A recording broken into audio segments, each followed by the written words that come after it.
The bell above the general store door chimed, and Clara Whitmore's hands froze mid-count over the tin of flour. She knew that sound, the deliberate step, the pause before entering.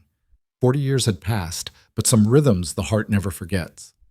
When she looked up, Caleb Boon stood in her doorway, silver-bearded and weathered as mountain stone, those green eyes still capable of unraveling every defense she'd spent 4 decades building. The flour tin slipped from her fingers, white dust blooming across the counter like snow. He had come back. If you're watching from anywhere in the world, drop your city in the comments below. I want to see how far this story travels. And if you believe in second chances that arrive 40 years late, hit that like button. Now settle in, because Clara and Caleb's story is just beginning. The June heat made the air inside Whitmore's general store thick enough to chew. Clara had propped open both doors to catch whatever breeze the Colorado afternoon might offer, though mostly what drifted in was dust from the street and the smell of horses tied at the hitching posts. She'd been restocking the shelves since dawn, bolts of calico, tins of coffee, boxes of ammunition, the endless inventory that marked the rhythm of her days. At 62, Clara Whitmore ran the most successful business in Redemption Hollow. She'd buried a good husband, raised 3 children who'd scattered to Denver and beyond, and earned the respect of every soul in town. Her hair had gone the color of winter birch, pulled back in the same no-nonsense bun she'd worn since girlhood. Her hands bore the calluses of labor, her spine the straightness of pride. She had built a life, a good life. But when the bell chimed that particular way, hesitant, almost apologetic, something in her chest contracted like a fist. Clara didn't look up immediately. She finished counting the flour tins, her lips moving soundlessly. 22, 23, 24. She made a notation in her ledger with deliberate care, the scratch of pencil on paper abnormally loud in the sudden stillness. Only then did she raise her eyes. Caleb Boon stood just inside the threshold, hat in his hands. The world tilted. He'd aged, of course. 40 years would carve their signature into anyone. His face had weathered to the texture of saddle leather, creased deep around the eyes and mouth. His hair, once dark as creek water at midnight, had gone silver white, though it still fell past his collar in that same untamed way. He'd always been tall, but now he stood with the slight forward bend of a man who'd spent decades hunched against wind. But those eyes, those impossible green eyes that had haunted her dreams and waking hours alike, they hadn't changed at all. The flour tin slipped from her nerveless fingers. It hit the counter and tipped, white powder billowing into the air between them like a ghost. "Clara," his voice came out rough, unpracticed.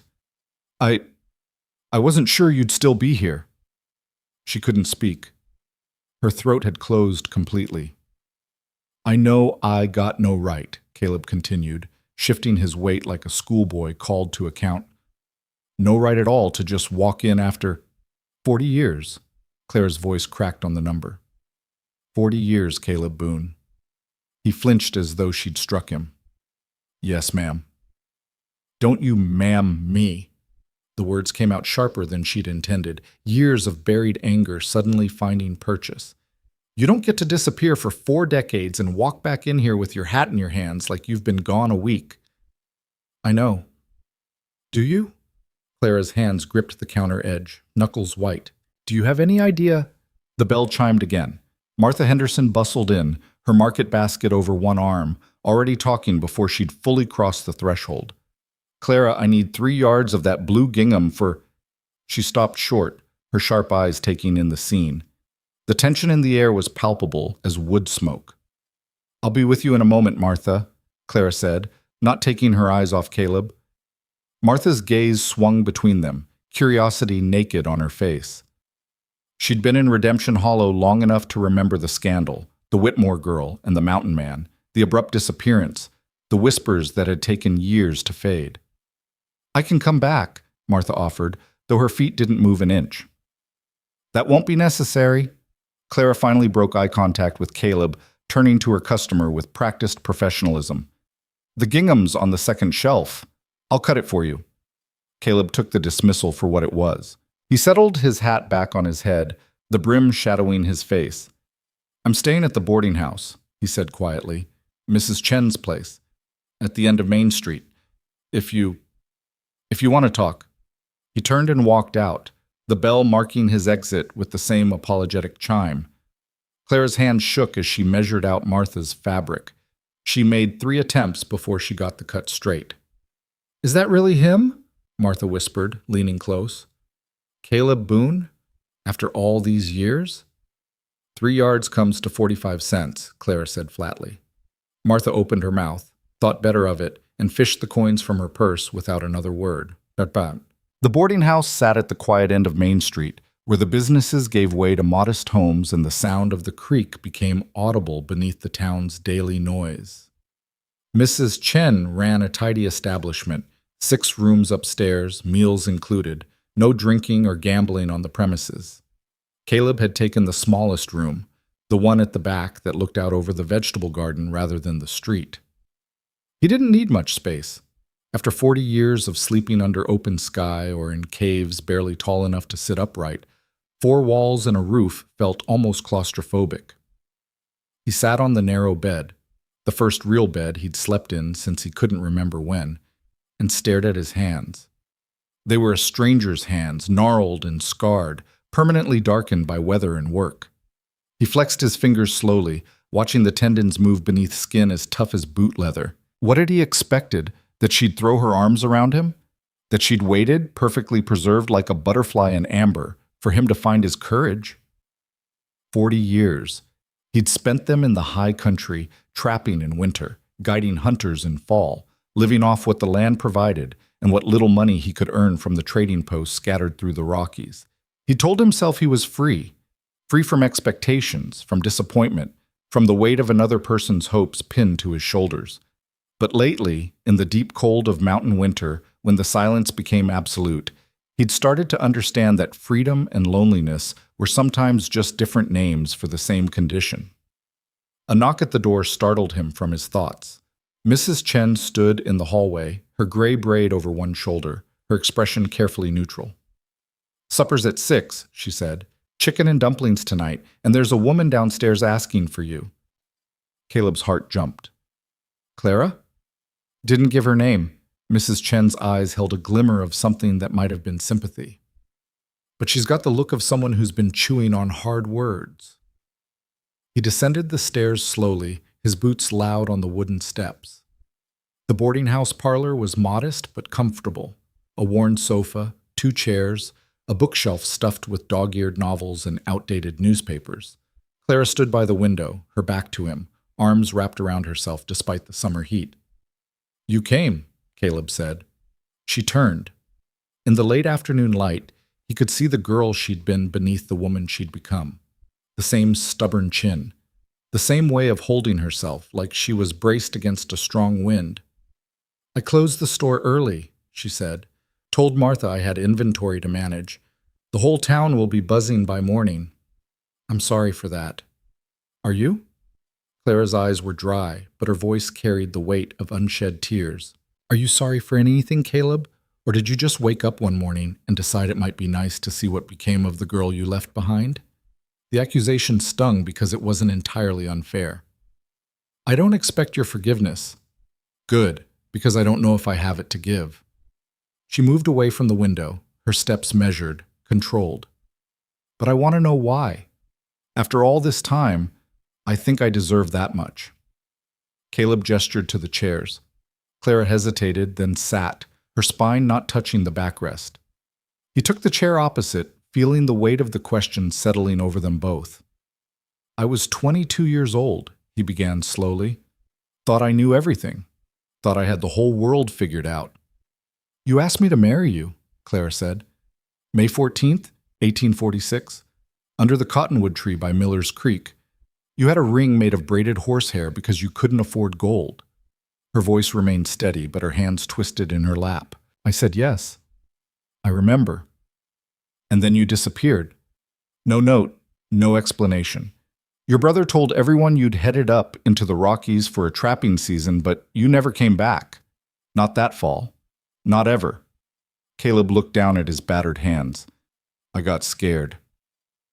"Scared?" Claire repeated the word like it was foreign. "Of what?" "Of you, of myself. Of waking up one day and seeing disappointment in your eyes." The words came hard, dredged up from a place he'd kept locked for decades. Your father owned half the businesses in town. Your mother came from Denver society, and I was nobody. A trapper's son who barely knew his letters. I had nothing to offer you but hard work and uncertainty.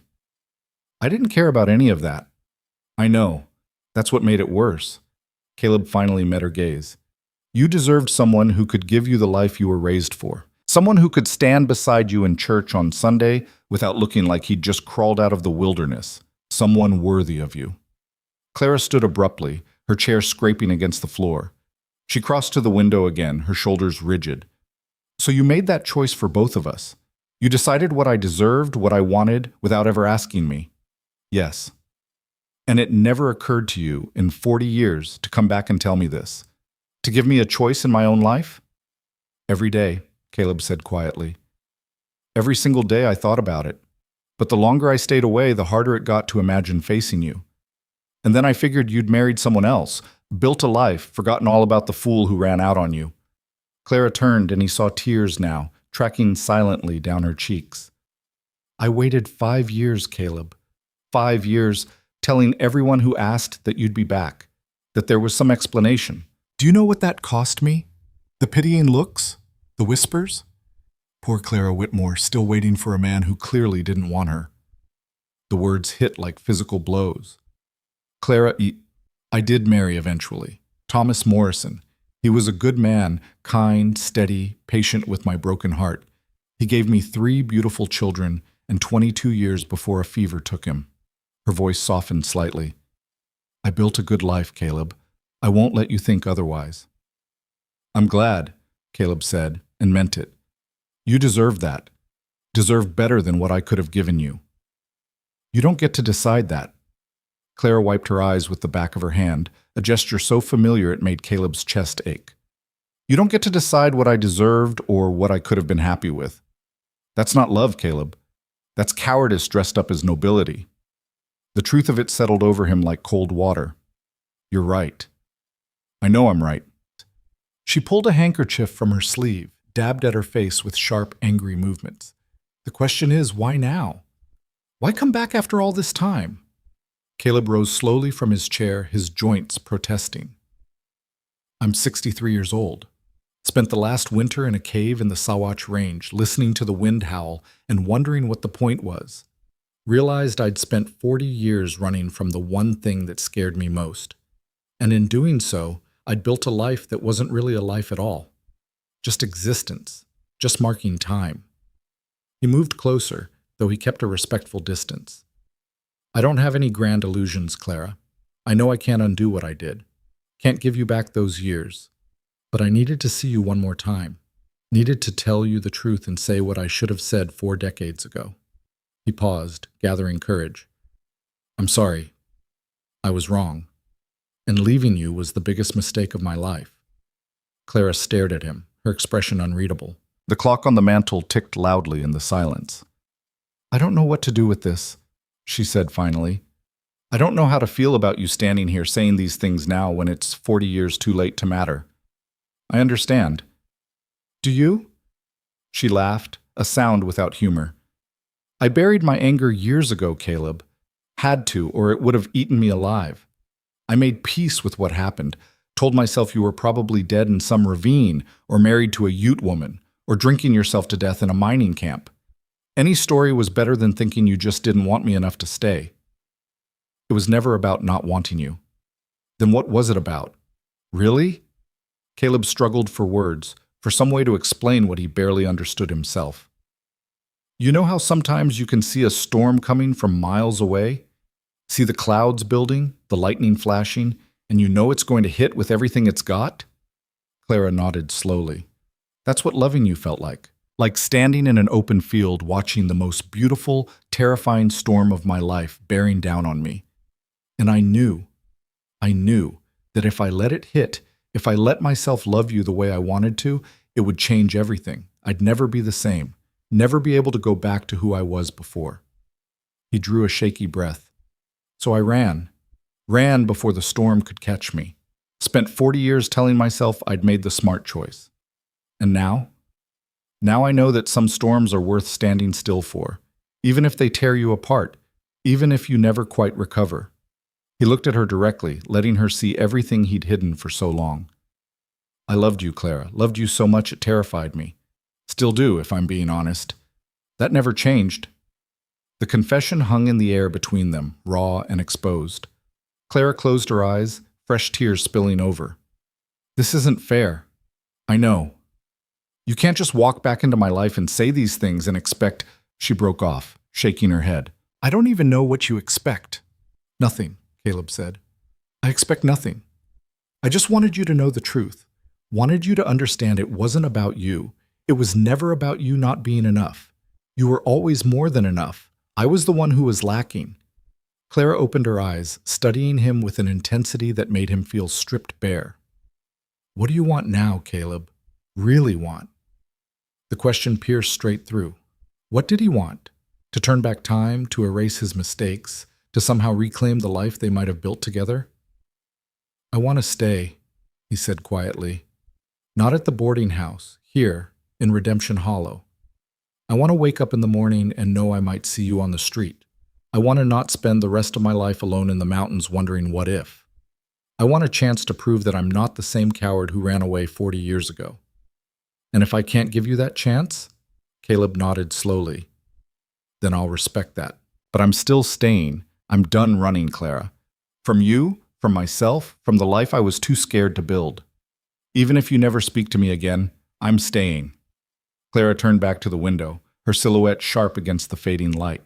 Outside, the street was settling into evening, shopkeepers closing up, families heading home for supper, the first stars appearing in the darkening sky. I need time, she said finally. Time to think. Time to figure out what I feel beneath all this anger and hurt, and— She stopped. Just time. Take all the time you need. And you need to understand something. She faced him again, her expression fierce. I'm not the girl you left behind. I'm not the same person.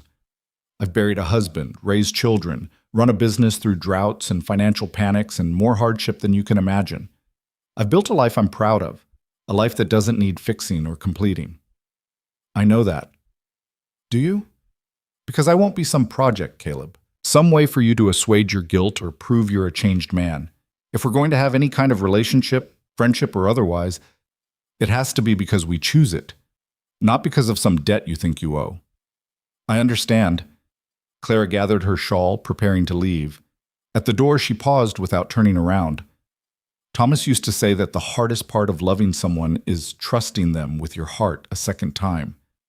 I didn't understand what he meant. I'd only ever given mine away once, to you, and look how that turned out. Her voice dropped. But now you're asking me to do exactly that, to trust you again, to believe that this time you'll stay. I will stay, Caleb said. I swear it on everything I have. Everything you have is 40 years of loneliness and regret. Clara's hand rested on the doorframe. That's not much of a foundation to build on. She left without another word, the closing door soft as an exhaled breath. The next week passed in a strange limbo. Caleb took a room at the boarding house on a semi-permanent basis, paying Mrs. Chen a month in advance. He made himself useful around town, fixing a broken gate at the schoolhouse, helping old Mr. Patterson repair his roof, chopping firewood for the church. People stared, whispered. The return of Caleb Boon after 40 years was too good a story not to tell and retell, each version more elaborate than the last. He endured it all with quiet dignity, speaking when spoken to, keeping his head down the rest of the time. He didn't approach Clara, didn't go to the store, gave her the space she'd asked for, but every evening he sat on the boarding house porch and watched the sun set behind the mountains, and he thought about her, about the girl she'd been and the woman she'd become, about all the years he'd wasted and all the moments he'd never get back. Mrs. Chen brought him coffee one evening, settling into the chair beside his with a grunt of satisfaction. She was a small woman, Chinese by birth, who'd come west with her husband during the railroad boom and stayed after he died in a construction accident. She ran her boarding house with efficiency and an uncanny ability to read people. You're going to wear a hole in those mountains staring at them so hard, she observed. Caleb managed a faint smile. Old habit. Hmm. She sipped her own coffee. Clara Whitmore came by this morning. His heart jumped. Oh? Asked about you. Wanted to know if you were really staying or just passing through. Mrs. Chen cut him a sideways glance. I told her you'd paid for a month but seemed inclined to stay longer. What did she say? Nothing, just nodded and left. Mrs. Chen set her cup down on the porch rail. You hurt that woman badly, Mr. Boon. I know. I don't think you do. Not really. The old woman's voice gentled. I watched her marry Thomas Morrison. Watched her stand at the altar in a dress that didn't quite fit right because she'd lost so much weight from waiting for you. Watched her build a marriage on the foundation of a broken heart. Caleb winced. Thomas was a good man. Better than she probably deserved after settling for second best. He loved her completely. Never asked her to forget you. Just asked her to let him love her anyway. Mrs. Chen picked up her cup again. And she did. She built a good life with him. But there was always a shadow there, Mr. Boon. Always a part of her that stayed 22 years old, standing under a cottonwood tree, waiting for a man who never came back. I can't undo what I did. No. But you can choose what you do now. She stood, her knees creaking. Clara Whitmore is the strongest woman in this town. She's also the loneliest. Her children are grown and gone. Her husband is 10 years in the ground, and she spends her days selling flour and fabric to people who remember when she was the prettiest girl in 3 counties. Mrs. Chen paused at the door. If you're going to stay, Mr. Boon, then stay for the right reasons. Stay because you want to build something new, not because you're trying to resurrect something dead and buried. And stay because you're willing to do the hard work of earning her trust, one day at a time, with no guarantee it'll ever be enough. She went inside, leaving Caleb alone with the dying light and the weight of her words. On the 8th day, Clara came to him. It was early morning, the sun just clearing the eastern peaks, when she appeared on the boarding house porch. Caleb was already up, unable to sleep past dawn after decades of rising with the light. She wore a simple gray dress, her hair in its customary bun, her face composed but pale. Walk with me? She asked. They left town without speaking, following the creek path that led into the cottonwoods. It was the same path they'd walked as young people, when the world had seemed full of possibility and the future had stretched out like an endless summer. Clara stopped under the same tree where he'd proposed 40 years earlier. Someone had carved initials into the bark over the years, probably dozens of young couples, each believing their love would last forever. I've been thinking, Clara said, not looking at him. Thinking about what you said. About storms and fear and choices. Caleb waited, hardly breathing. I was angry at first. So angry I couldn't see straight. Angry that you came back. Angry that you left. Angry that you thought you knew better than me what I needed. She touched the tree trunk lightly. But then I realized I was also angry at myself.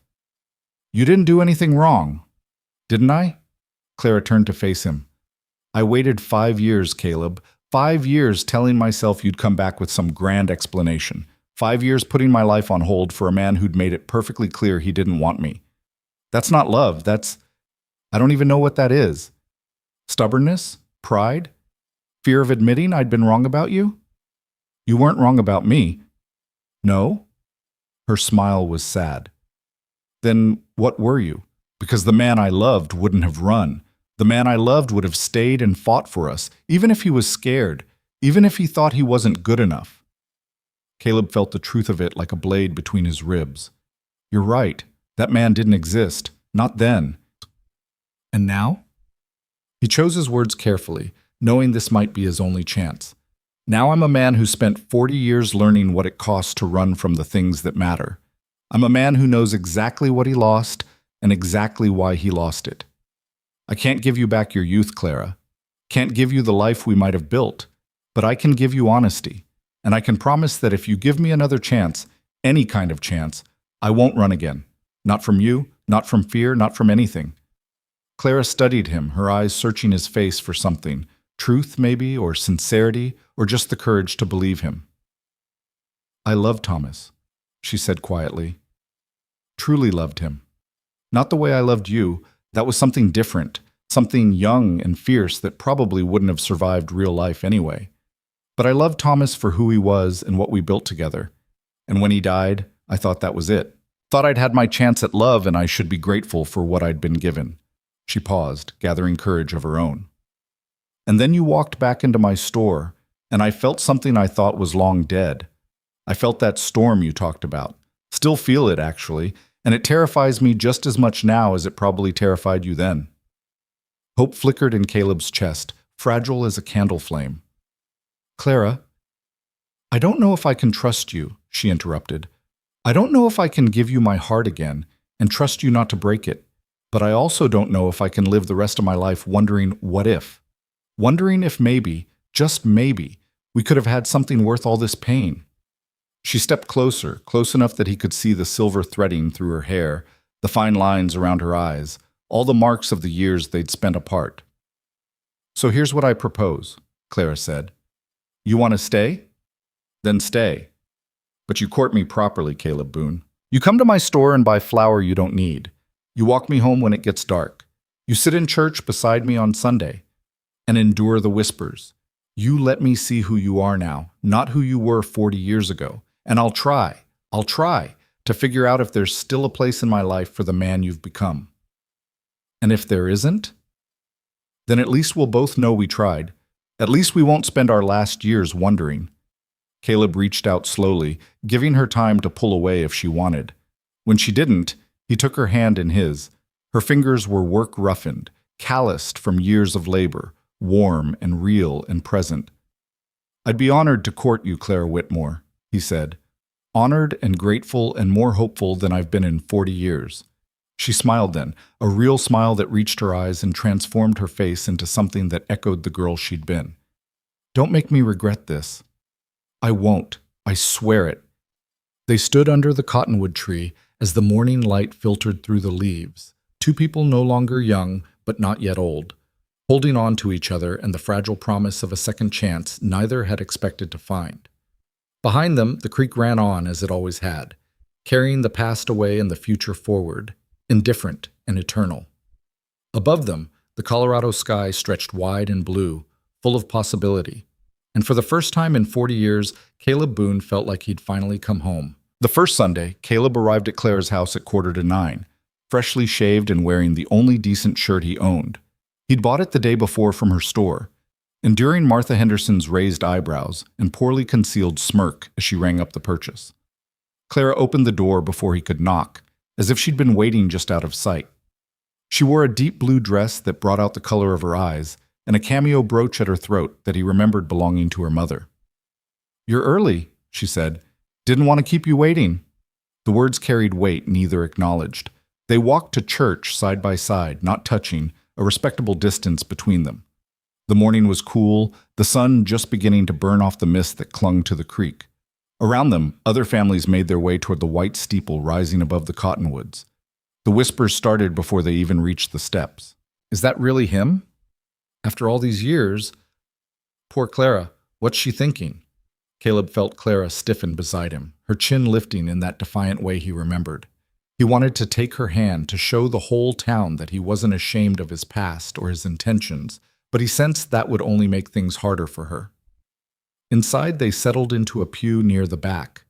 Clara had always sat in the third row, the Morrison family pew, where she'd sat beside Thomas for over 20 years. Choosing to sit elsewhere was a statement, and everyone understood it.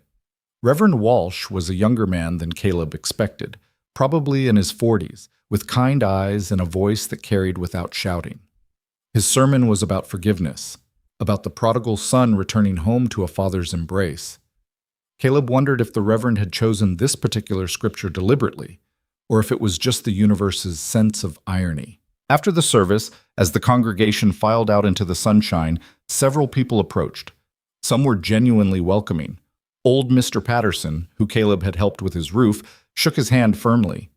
Mrs. Chen offered a knowing nod, but others were cooler, their greetings to Clara pointedly excluding him. Margaret Morrison, Thomas's sister, stopped directly in their path. She was a handsome woman in her 50s, dressed in severe black despite the summer heat. "Clara," she said, ignoring Caleb entirely, "I hope you'll still come to Sunday dinner. The children are expecting you." Clara's smile didn't reach her eyes. Actually, Margaret, I have other plans today.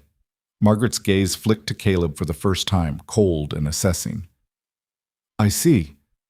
Well, I hope you know what you're doing. Thomas isn't here, Clara interrupted quietly, and what I do with my life is no longer any concern of his family's. The rebuke was gentle but unmistakable. Margaret's face flushed. I only meant that people are talking, that maybe you should consider. People have been talking about me for 40 years, Margaret. I've survived it before. Clara took Caleb's arm, the first time she'd touched him in public. If you'll excuse us. They walked away, Clara's hand light on his sleeve, her spine rigid with controlled anger. You didn't have to do that, Caleb said once they were out of earshot. Yes, I did. Clara's voice was tight. The Morrisons are good people, but they seem to think that because I married into their family, they have some say in how I live. Thomas never would have stood for it. She's just concerned about you. She's concerned about appearances, about what people will say, about the family reputation. Clara released his arm as they reached the street. I'm 62 years old, Caleb. I've earned the right to make my own mistakes. The word mistakes hung in the air between them. Is that what this is? He asked quietly. A mistake? Clara stopped walking. They stood in the middle of the dusty street, the church crowd dispersing around them like water around a stone. I don't know yet, she said honestly. Ask me again in a month. That afternoon, Caleb sat in Clara's parlor for the first time. The house was smaller than he'd imagined, a tidy two-story on Elm Street with a porch swing and flower boxes in the windows. Inside, everything spoke of a life well lived. Children's drawings framed on the walls, photographs on the mantel, a worn quilt draped over the sofa. Clara served coffee and cookies she'd baked that morning, arranging everything on her best china with a formality that betrayed her nerves. Tell me about your children, Caleb said, accepting the cup she offered. Clara's face softened. Sarah's the oldest. She married a lawyer in Denver, has 3 children of her own. She writes every week like clockwork. She pointed to a photograph of a serious-looking woman with Clara's eyes. That's from 2 years ago. She looks like you. She has Thomas's temperament, thank heavens. Practical, measured, thinks everything through. Clara moved to the next photograph.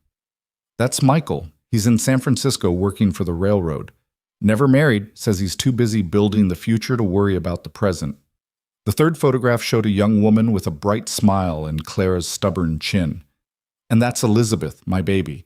She's teaching school in Leadville, courting a mining engineer who I suspect will propose any day now. You must miss them. Every day, Clara returned to her chair, cradling her coffee cup. But they have their own lives. I can't expect them to stay in Redemption Hollow just to keep me company. You're alone here, then. I have the store. I have friends, responsibilities, a full life. But the way she said it suggested she was trying to convince herself as much as him. Caleb set down his cup. What did you tell them? About me coming back? Nothing yet. Clara studied the dark liquid in her cup. Sarah knows the basic story. She was old enough when Thomas and I married to wonder why I'd waited so long. But Michael and Elizabeth, they just know their mother was widowed young and married their father later. Will you tell them?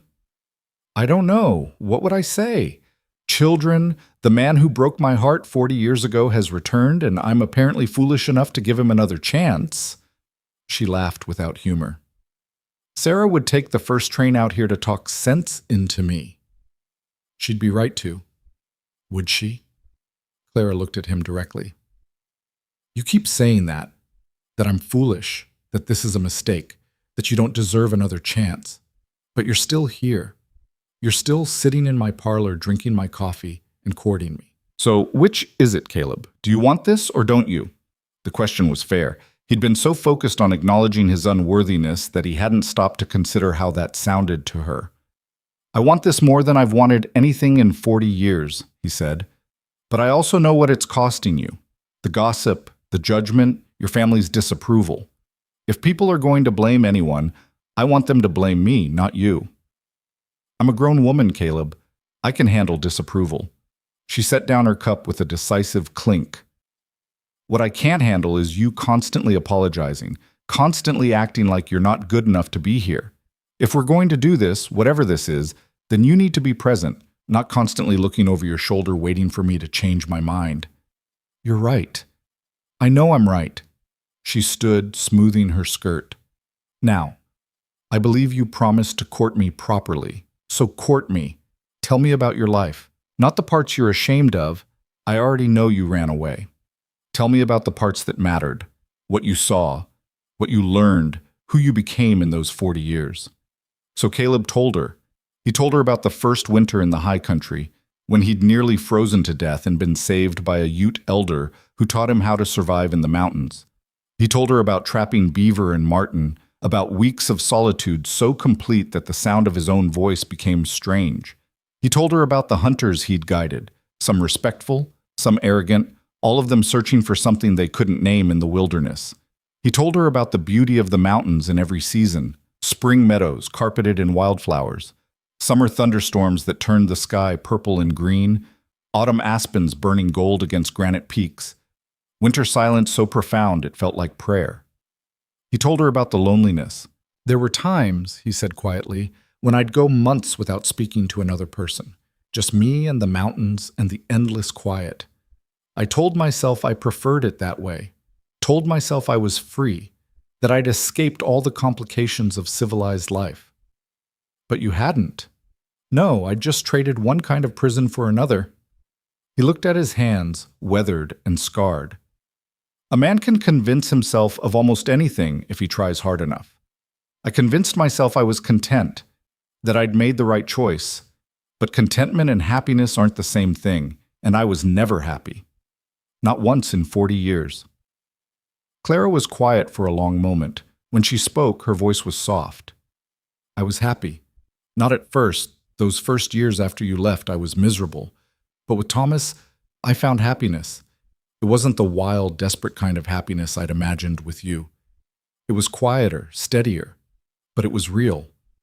The words should have hurt, but instead Caleb felt grateful. I'm glad.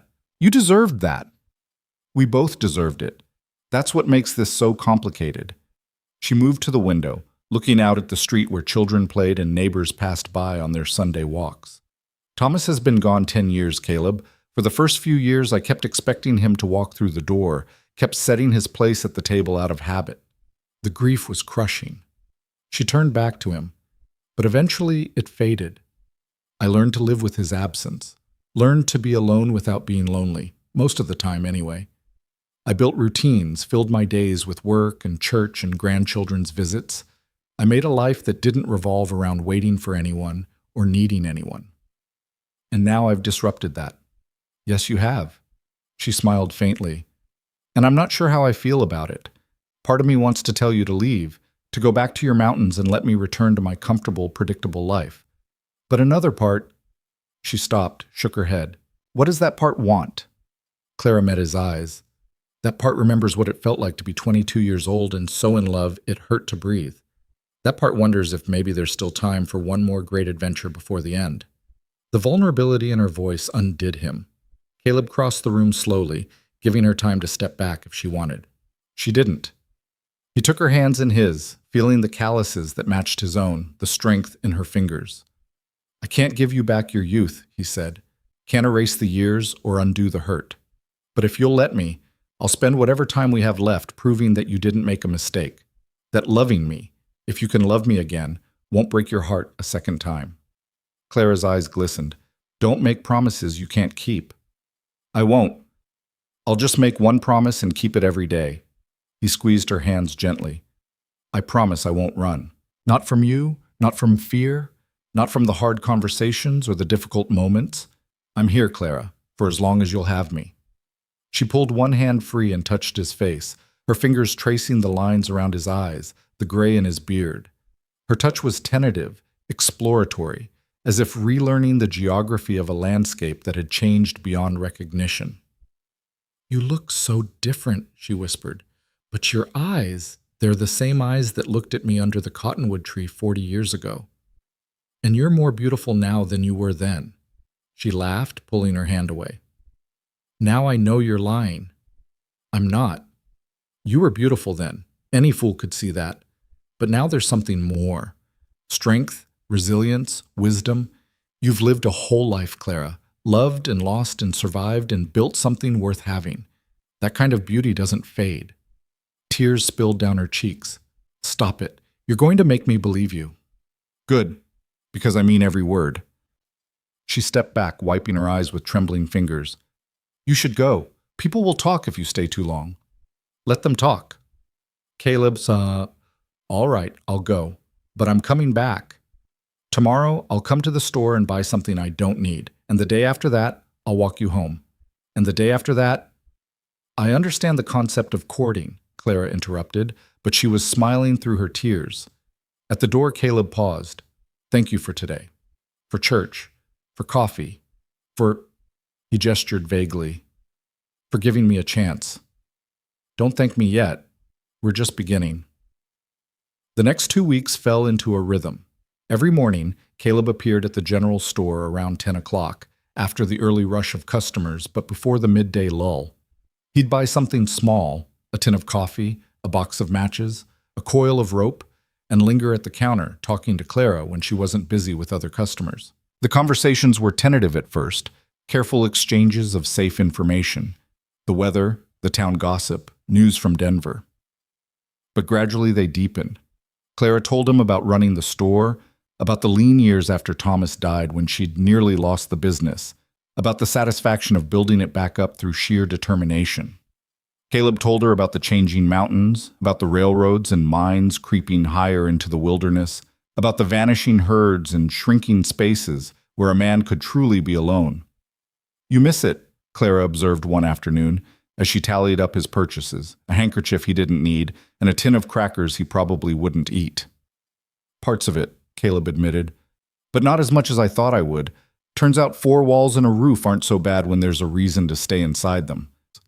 Martha Henderson, browsing the fabric at the other end of the store, made a sound that might have been a cough or might have been disapproval. Clara's lips twitched. That'll be 30 cents. In the evenings, after Clara closed the store, Caleb would walk her home. These were his favorite times, the two of them strolling through the quiet streets as the sun painted the mountains gold and purple, no one else demanding their attention.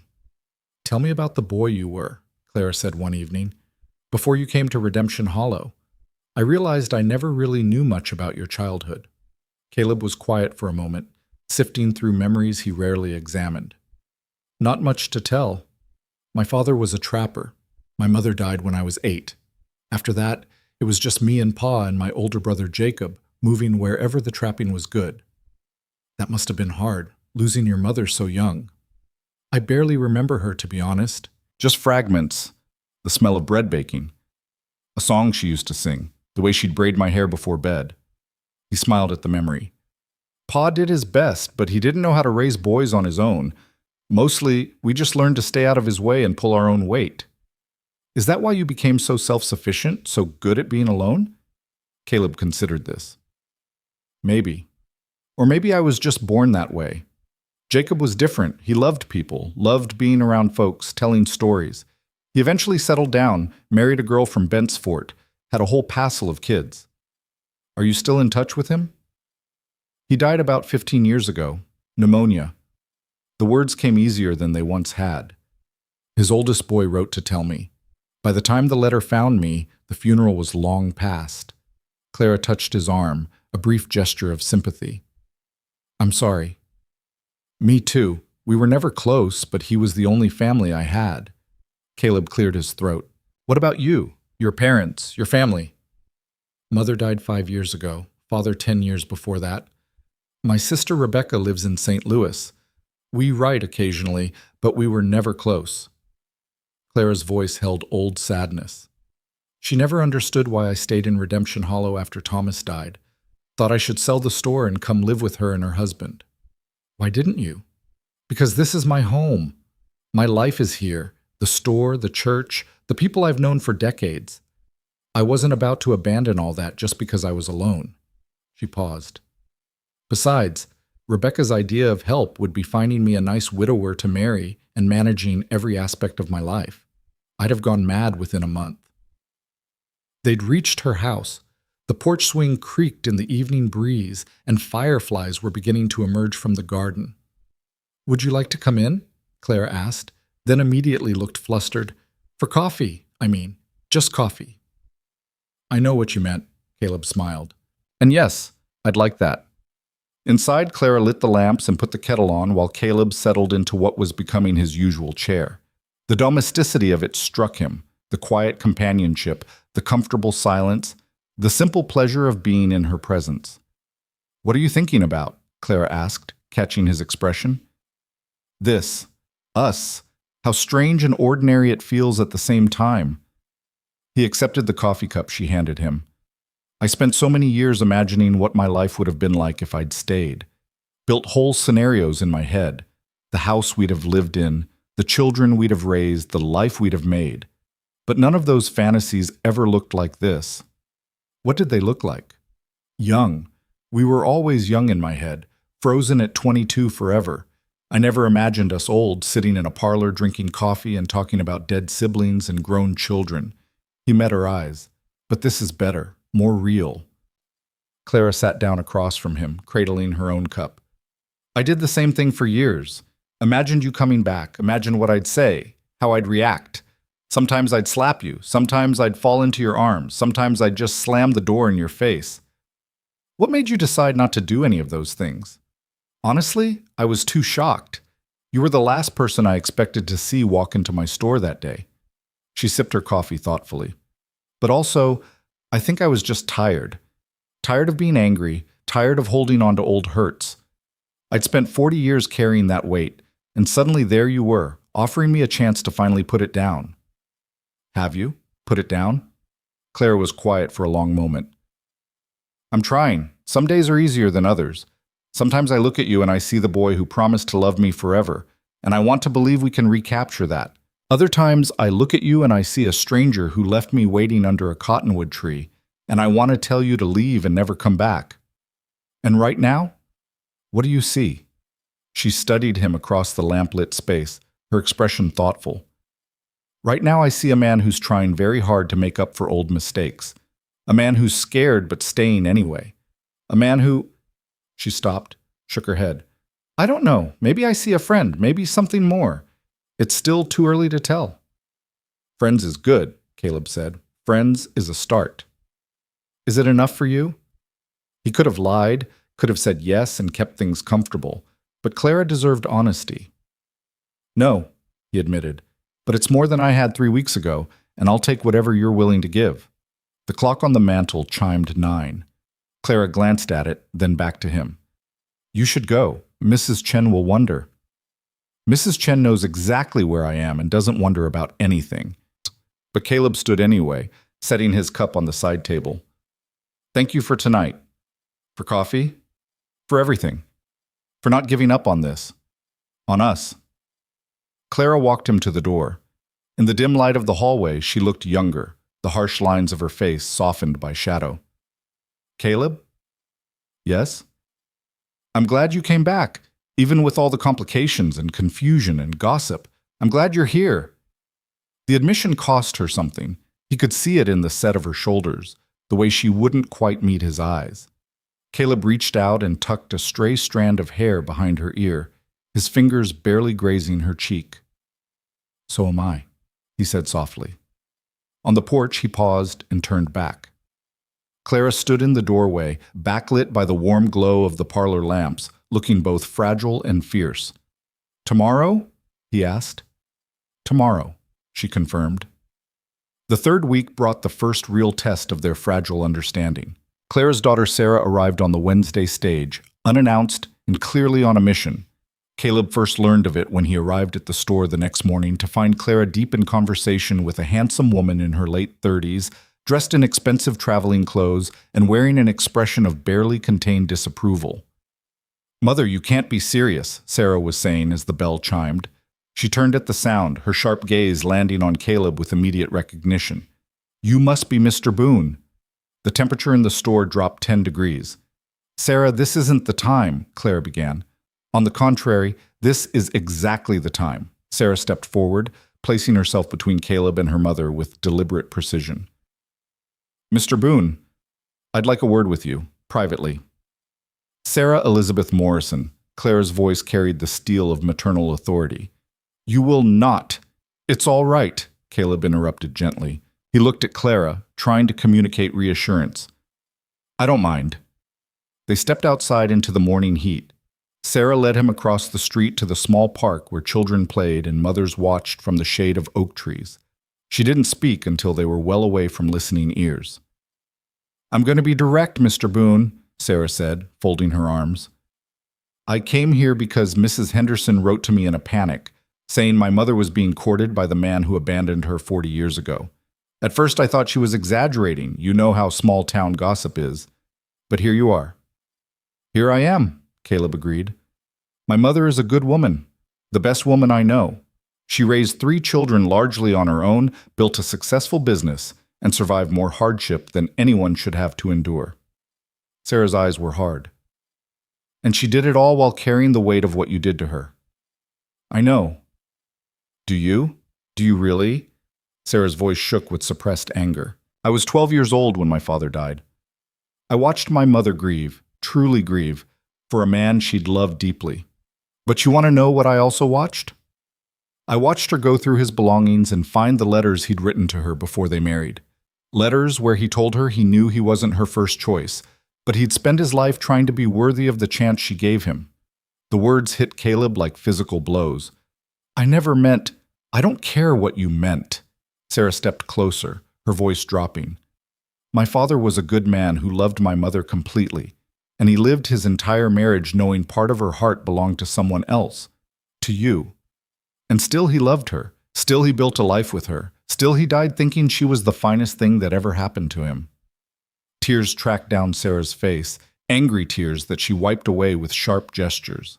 "So forgive me if I'm not thrilled to see you waltz back into town after 40 years and pick up where you left off, like my father's love and sacrifice meant nothing." "Your father's love meant everything," Caleb said quietly. "It gave your mother a life, a family, happiness I never could have provided. I'm not here to diminish that or compete with his memory." "Then why are you here?" "Because I'm a selfish old man who couldn't die without trying to make things right. Because I spent 40 years running from the best thing that ever happened to me, and I finally got tired of running. Because your mother deserves to know the truth about why I left." He met Sarah's fierce gaze steadily. "And because, despite everything, she's giving me a chance I don't deserve, and I'm not fool enough to walk away from it a second time." Sarah studied him for a long moment. "She's lonely, Mr. Boon. Lonelier than she'll ever admit. My siblings and I, we have our own lives, our own families. We don't visit as often as we should. And I think she's vulnerable right now in a way she wouldn't normally be, Tess. You think I'm taking advantage of that? I think you need to be very sure about your intentions. Because if you break her heart again, it'll destroy her. And I won't stand by and watch that happen." "I understand." "Do you?" Sarah's voice softened slightly. "She's not young anymore, Mr. Boon. None of us are. She doesn't have decades to recover from another heartbreak. If you're going to do this, if you're going to court her and win her heart, then you'd better be prepared to stay until the end. Her end or yours. No running when things get hard, no second thoughts. All in, or not at all." Caleb thought of the mountains he'd left behind, the solitary life he'd abandoned, thought of the fear that had driven him away 40 years ago, and the fear that had driven him back. "I'm all in," he said, "for whatever time we have left." "Good." Sarah wiped her eyes again, composing herself. "Now, I'm going to go back in there and apologize to my mother for interfering in her life.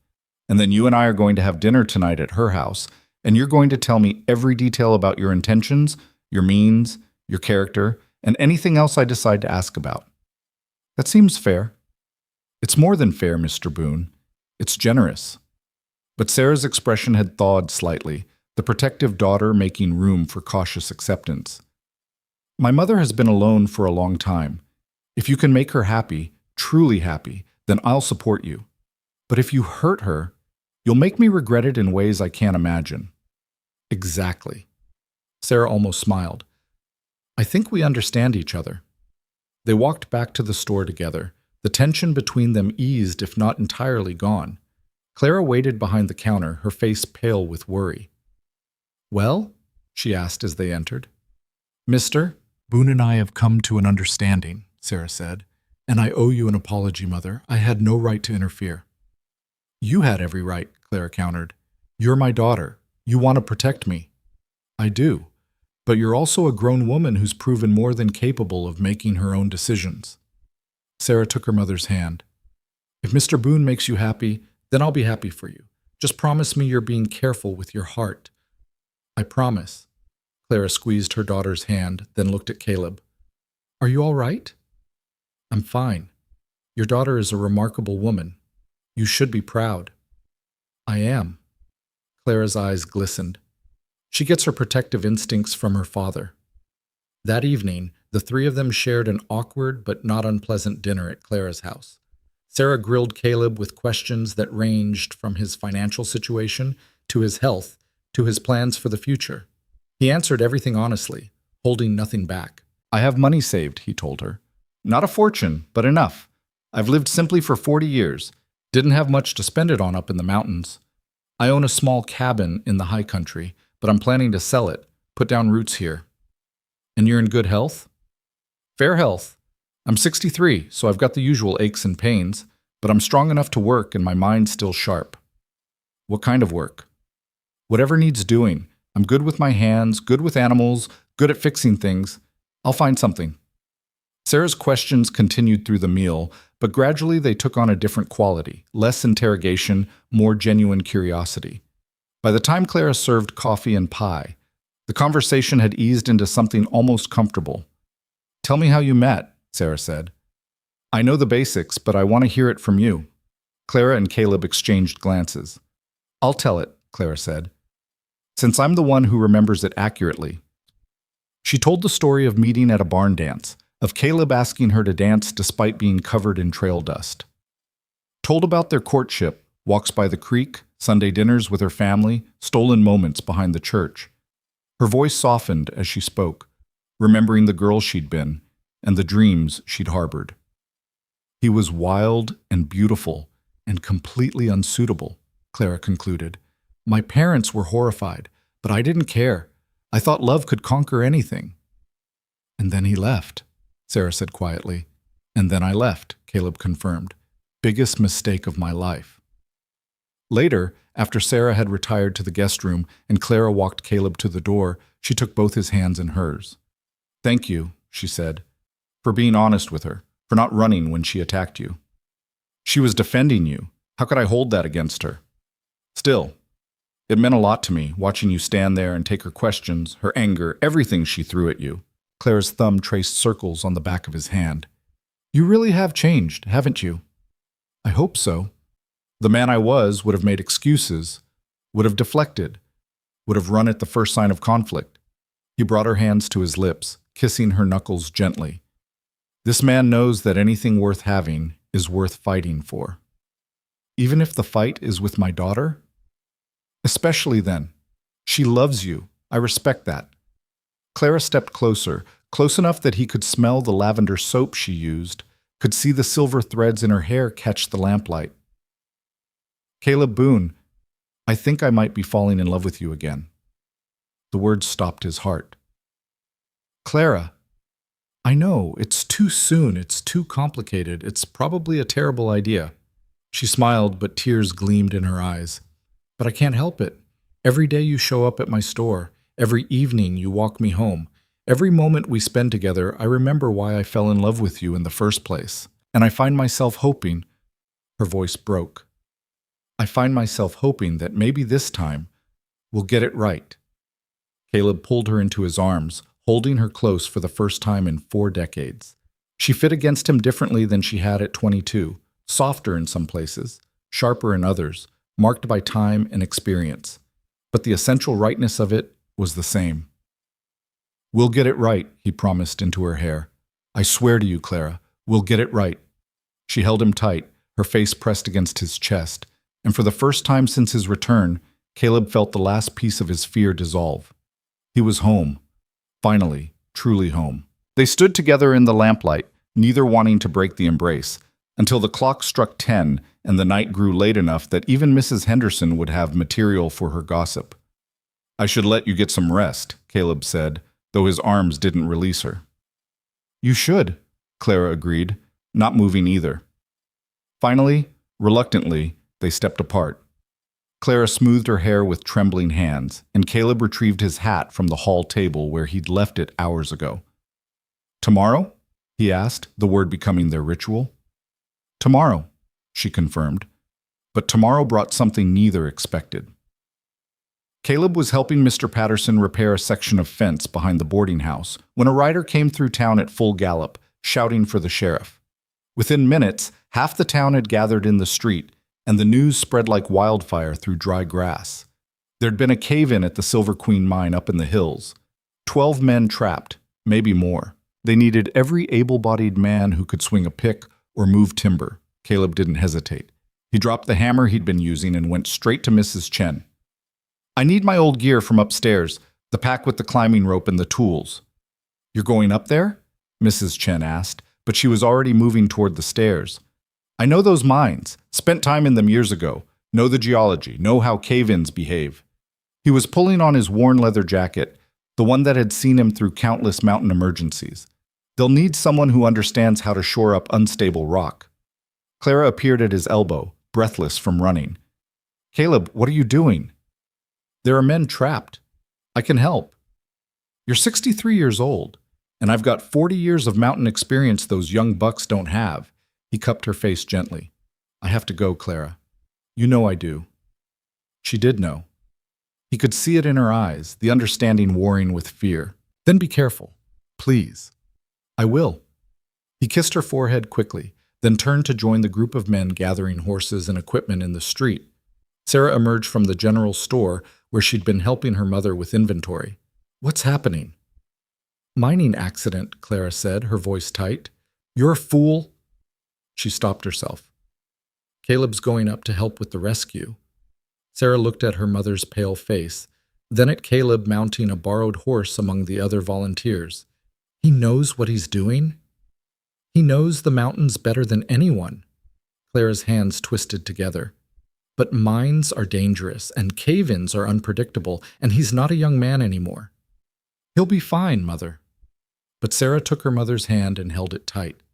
They stood together watching the rescue party ride out, dust rising behind them in the afternoon sun. Clara didn't move until they disappeared completely from view. The mine was worse than Caleb had feared. The main shaft had collapsed about 200 feet in, bringing down support timbers and crushing the ore cart tracks. The mine foreman, a grizzled veteran named Dutch Morrison, no relation to Thomas, he'd assured Caleb, gave him the situation in clipped sentences. 12 men for certain, maybe 13. They were working the new vein when she came down. We can hear them tapping, so we know at least some are alive, but we don't know their condition or how much air they've got." Caleb studied the entrance, noting the fresh cracks in the rock face, the way the remaining timbers had twisted under the strain. "The whole structure's compromised. We go in there with heavy equipment, we'll bring the rest down on our heads." "So what do you suggest?" "We go in light and careful. Shore up as we go, move the debris by hand. It'll take longer, but it's the only way that won't kill the men we're trying to save, and us with them." Dutch looked at the other volunteers, most of them younger men from town who'd never worked a mine in their lives. Then back at Caleb. "You've done this before." "More times than I care to remember. Mountains don't give up their dead easily, and mines are just mountains turned inside out." Caleb was already sorting through the equipment, selecting what they'd need. "We'll need teams of 3. 1 to dig, 1 to shore, 1 to watch for signs of further collapse. And we rotate every 30 minutes so no one gets too tired to notice danger." They worked through the night. Caleb led the first team in, crawling over the debris with a lamp in one hand and rope coiled over his shoulder. The confined space pressed in from all sides, the air thick with rock dust that coated his lungs and made every breath labor. Behind him, young Tommy Fletcher, barely 20 and scared witless, followed with timber supports. And behind Tommy came Dutch himself, eyes sharp for any shift in the walls or ceiling. "Easy now," Caleb murmured, more to himself than the others. "She'll tell us what she wants if we listen." They moved debris piece by piece, stopping every few minutes to tap on the rocks and listen for response. The answering taps came weaker than before, and Caleb's jaw tightened. Time was running out. 3 hours in, they broke through to a small air pocket. 2 men huddled there, bloodied and disoriented but alive. They got them out, passed back along the chain of volunteers to fresh air and the doctor who'd ridden up from town. 10 more, Dutch said grimly, and the tapping stopped from the far section. Caleb wiped sweat and dust from his face. Every muscle in his body screamed protest, and his chest felt tight from the bad air. But he picked up his lamp and crawled back in. By dawn, they'd pulled out 8 men total. 3 were dead, crushed in the initial collapse. 5 more were still trapped in the deepest section, and the mine was showing signs of further instability. "We need to pull back," one of the younger volunteers said, his voice shaking. "The whole thing could come down any second." "There are still men in there," Caleb said flatly. "Dead men, most likely. We can't help them if we're buried too." Caleb looked at Dutch, who stood silent, the weight of command heavy on his shoulders. "Your call," the foreman said quietly. "You've got the most experience here." The right answer was to pull back, to wait for professional mining engineers from Denver, to approach this systematically and safely. The right answer would probably mean those 5 men died while they waited. "One more push," Caleb said. "One team, going fast and light. We get to them or we hit something that stops us, but we don't leave them without trying." Dutch nodded slowly. "I'll go with you." "No, you're needed out here to coordinate. I'll take Tommy. He's got good instincts, and I'll take one more." He looked around at the exhausted, frightened faces. "Someone who's not afraid to die trying." A hand went up. Jacob Chen, Mrs. Chen's nephew, a quiet man in his 30s who worked at the livery. "I'll go." They went in as the sun broke over the mountains, 3 men crawling through spaces that got smaller and more dangerous with every foot. The timbers groaned around them, and rock dust sifted down in ominous whispers.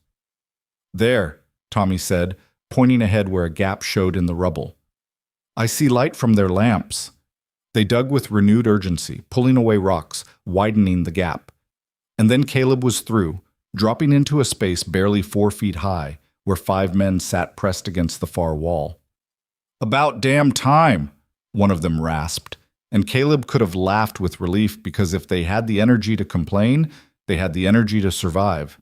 Getting them out took another 2 hours. One man had a broken leg and had to be dragged on a makeshift travois. Another kept fading in and out of consciousness from a head wound. But they got them all to the entrance, all 5 men alive, when by rights they should have been dead. As the last man emerged into sunlight, the mine gave a deep, grinding groan. Everyone scrambled back as the entrance collapsed in on itself with a roar that echoed through the valley. Dust billowed out in a choking cloud, and when it cleared, the Silver Queen mine was sealed shut, tons of rock blocking what had been the opening. "Sweet mercy," Dutch breathed. 5 more minutes and you'd have been in there." Caleb sat down hard on the ground, his legs suddenly unable to hold him. The adrenaline that had kept him going for 18 hours drained away all at once, leaving him shaking and hollow. Tommy Fletcher dropped down beside him, laughing with the edge of hysteria. "We did it! We actually did it!" "We did."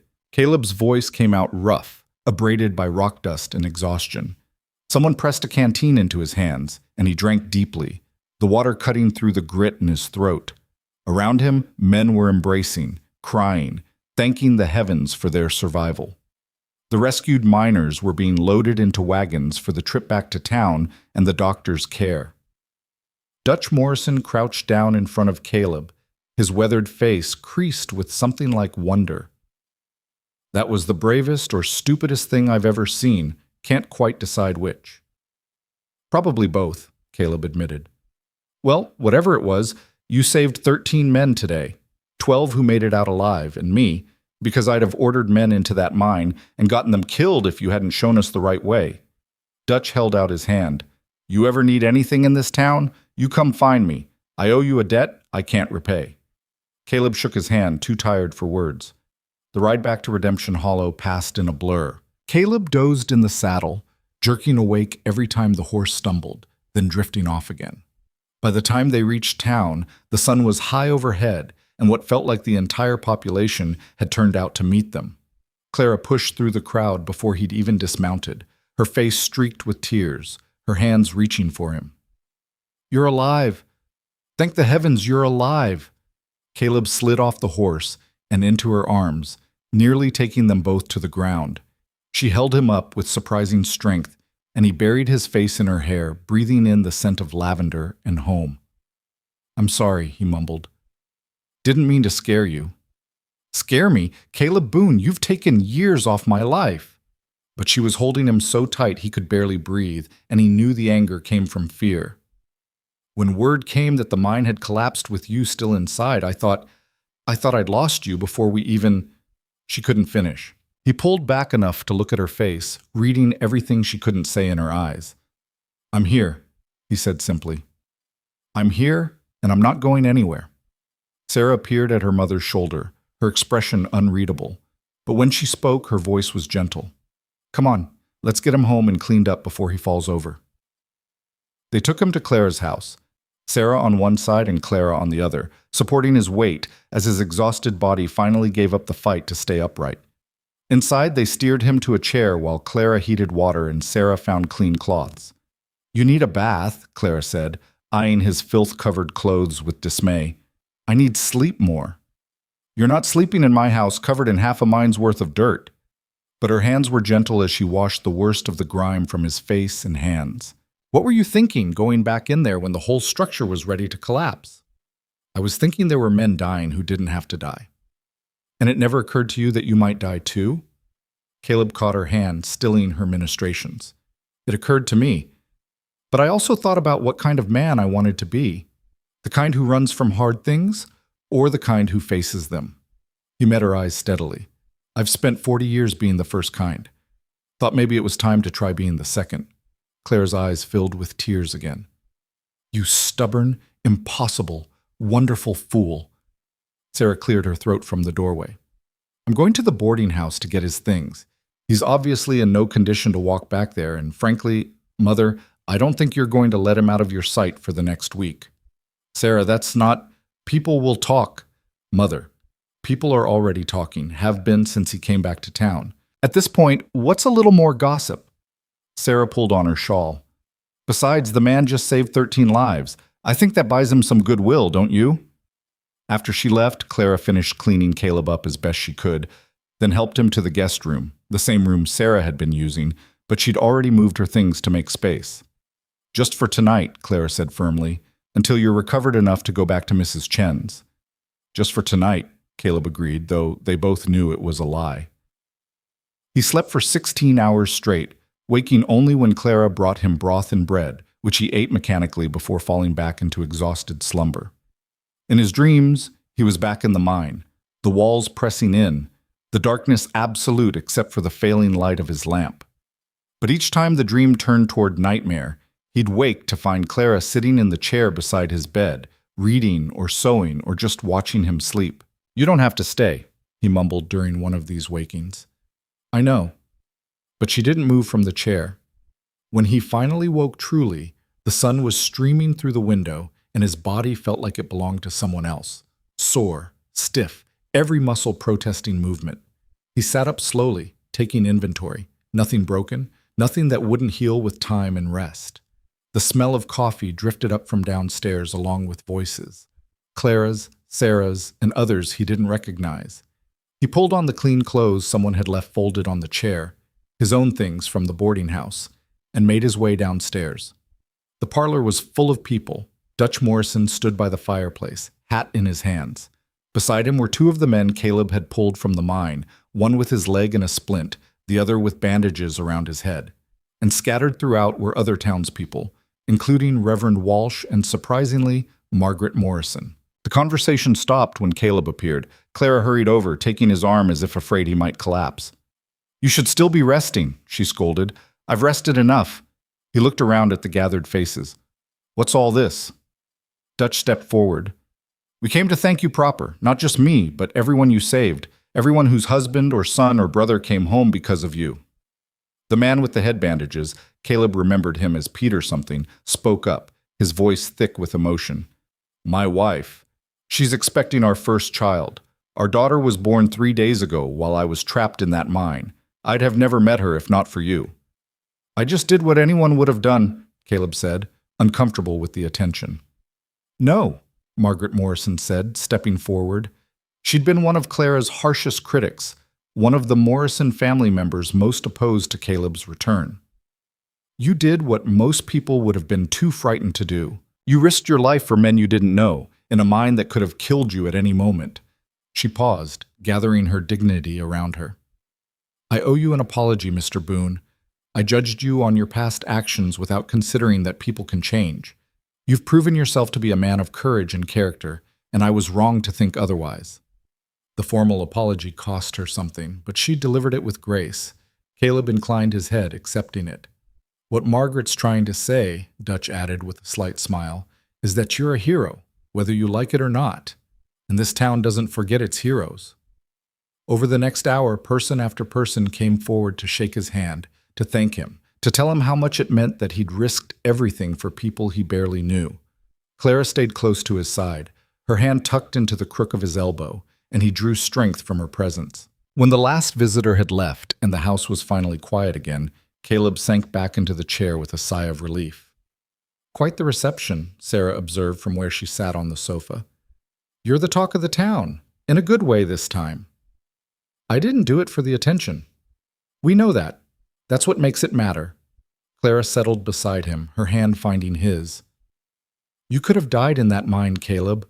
When Sarah came to tell me it had collapsed with you still inside, I felt like my heart stopped. I had to try. Those men, I know, and I'm proud of you. Terrified, but proud." She squeezed his hand. "But you need to understand something. I can't go through that again. Can't spend my life wondering if each day will be the day you don't come home. I'm not planning to make a habit of mine rescues." "I'm serious, Caleb." Clara's voice carried an edge he hadn't heard before. "When you left 40 years ago, part of me died. When Thomas died, another part. I've lost enough people I love. I won't survive losing you too."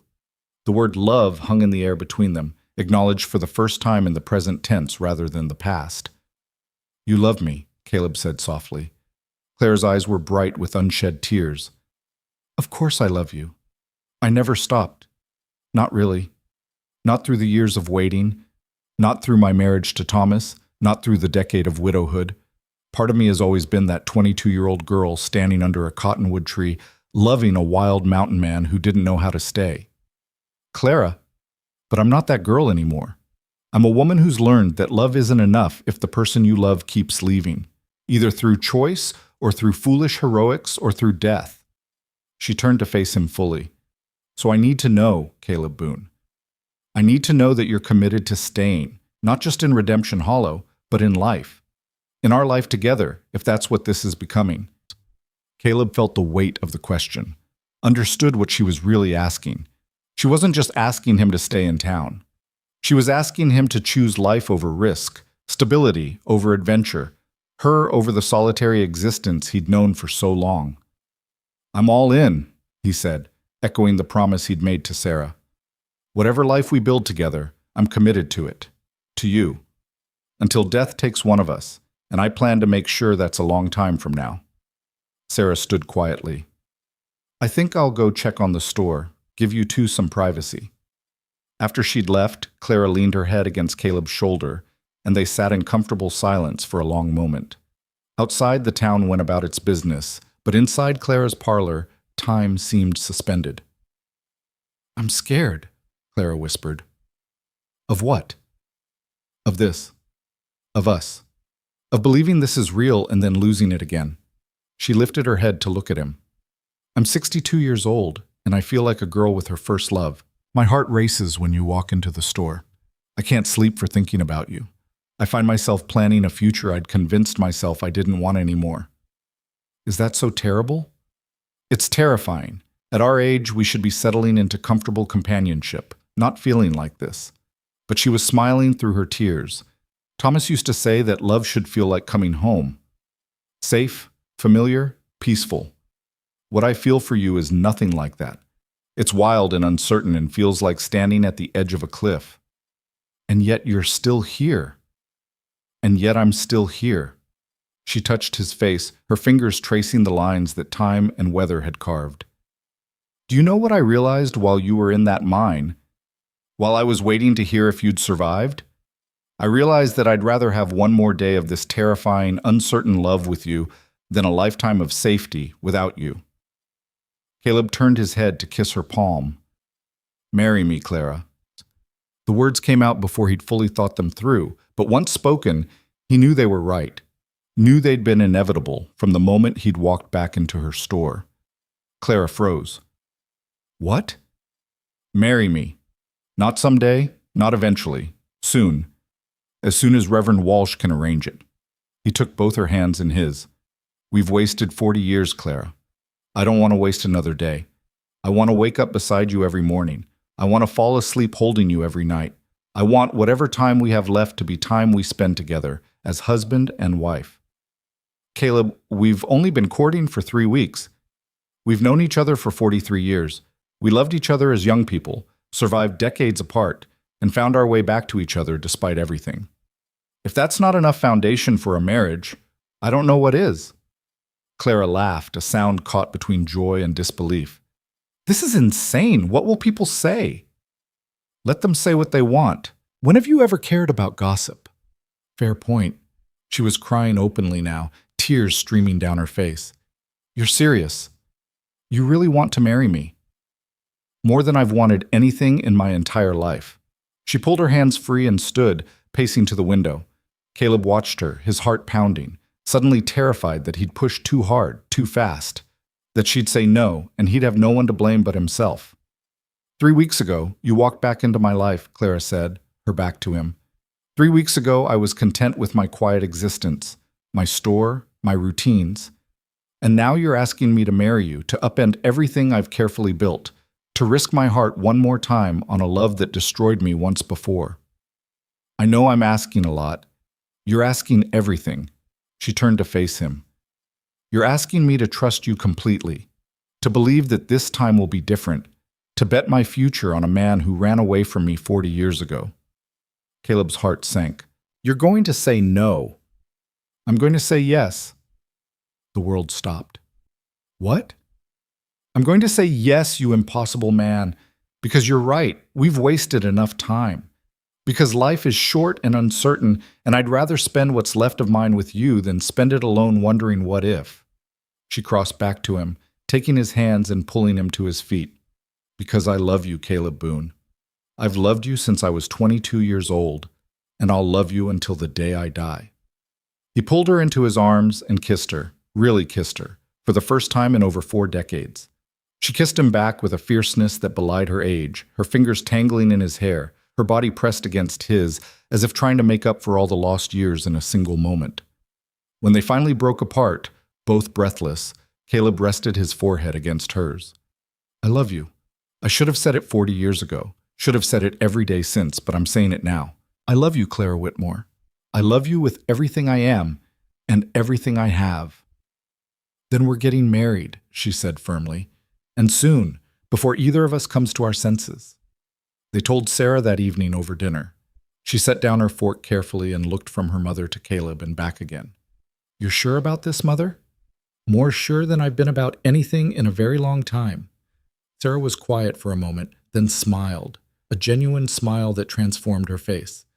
Then I'm happy for you, for both of you. And I think Father would be too. The words were a benediction, a blessing Clara clearly needed. She reached across the table and took her daughter's hand. Thank you, sweetheart. That means more to me than you know. When's the wedding? As soon as possible, Caleb said.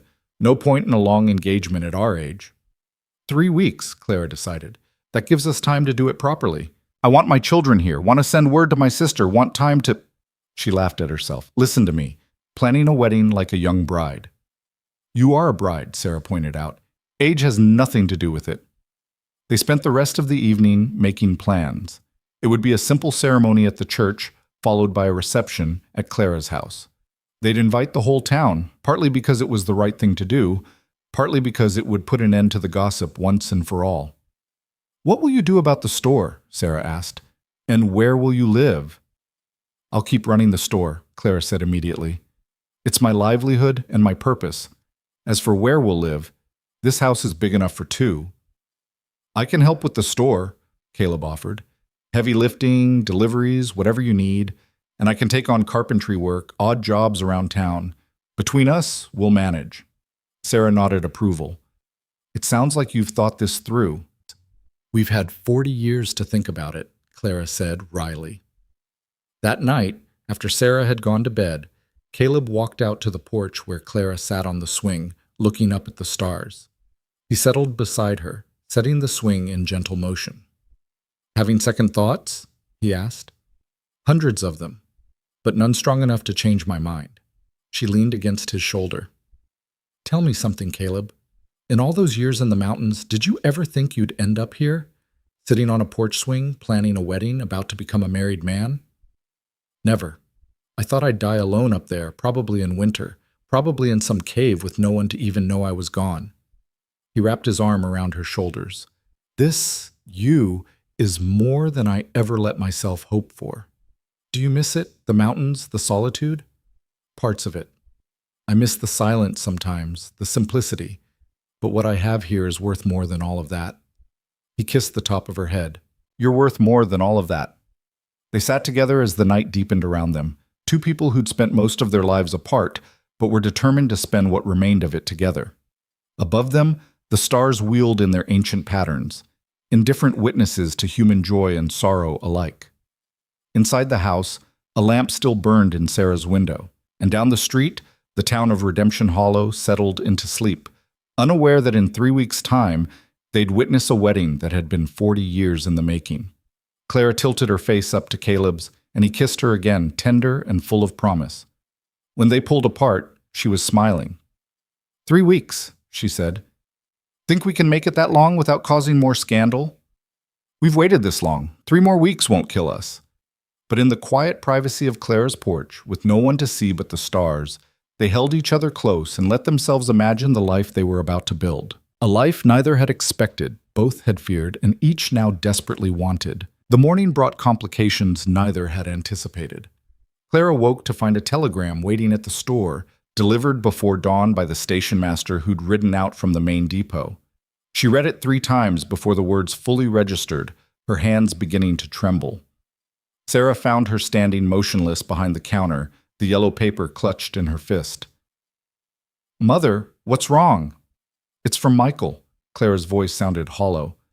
"He's coming home. Says he has important news he needs to share in person. He'll be here in 5 days."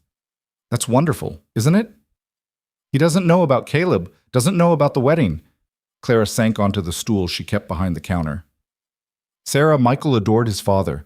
He was only 12 when Thomas died, and it nearly destroyed him. How am I supposed to tell him I'm marrying someone else? That I'm marrying the man who left me before Thomas ever entered my life?" Sarah took the telegram gently from her mother's hands. "You tell him the truth, that you loved Father, that you'll always love Father, but that you've found a chance at happiness again, and you're taking it.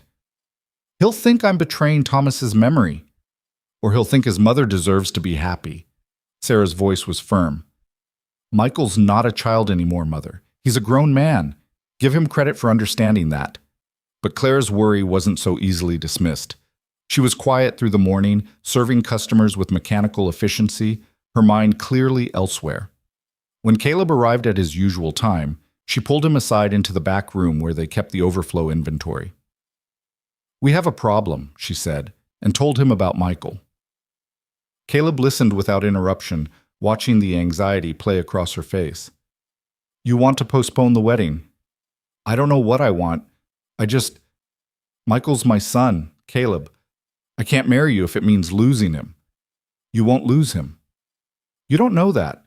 Clara paced the small space, her agitation growing. "Michael's always been the most like Thomas. Steady, loyal, devoted to family.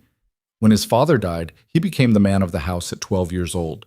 Tried to take care of me, tried to be strong when he was just a boy who'd lost his father." She stopped pacing and looked at Caleb with eyes full of fear. "What if he sees this as a betrayal? What if he can't accept you, can't accept us? I've already lost 40 years with you. I can't lose my son too." Caleb moved to her, taking her shoulders gently. "Then we wait. We tell him everything, give him time to adjust, and we don't marry until he's ready." "But you said we'd wasted enough time, and I meant it, but not at the cost of your relationship with your children." He pulled her close, feeling her shake against him. "Clara, I love you. That means I love all of you, including the parts that are a mother worried about her son. We'll wait as long as we need to." She clung to him, her face pressed against his chest. I'm sorry. I'm so sorry. Here I am, 62 years old, and I still can't seem to do anything without it getting complicated. Love's always complicated. That's what makes it worth having. The door to the back room opened, and Martha Henderson stood framed in the doorway, her eyes going wide at the sight of them embracing. For a moment no one moved. Then Martha's face split into a knowing smile. Well, she said, making no effort to hide her delight at having stumbled onto such choice gossip. I was just looking for more of that blue thread, but I can see you're busy. I'll come back later. She retreated with obvious reluctance, already composing the story she'd tell at the church ladies' meeting. Clara groaned. That's wonderful. By noon, the whole town will think we were doing something scandalous in the back room. We were embracing. That's hardly scandalous. You don't know this town. But some of the tension had left her shoulders. Come on, we should get back out front before Martha decides we're doing more than embracing. The next 5 days crawled by with agonizing slowness. Clara threw herself into preparing the house for Michael's arrival, cleaning rooms that were already spotless, cooking enough food to feed an army. Caleb helped where he could, but mostly he just tried to be present, to offer stability in the face of her anxiety. Sarah watched them both with an expression that shifted between sympathy and exasperation. You're both acting like Michael's some kind of judge coming to pronounce sentence, she said on the third day. He's my brother. He can be stubborn and traditional, yes, but he's not unreasonable.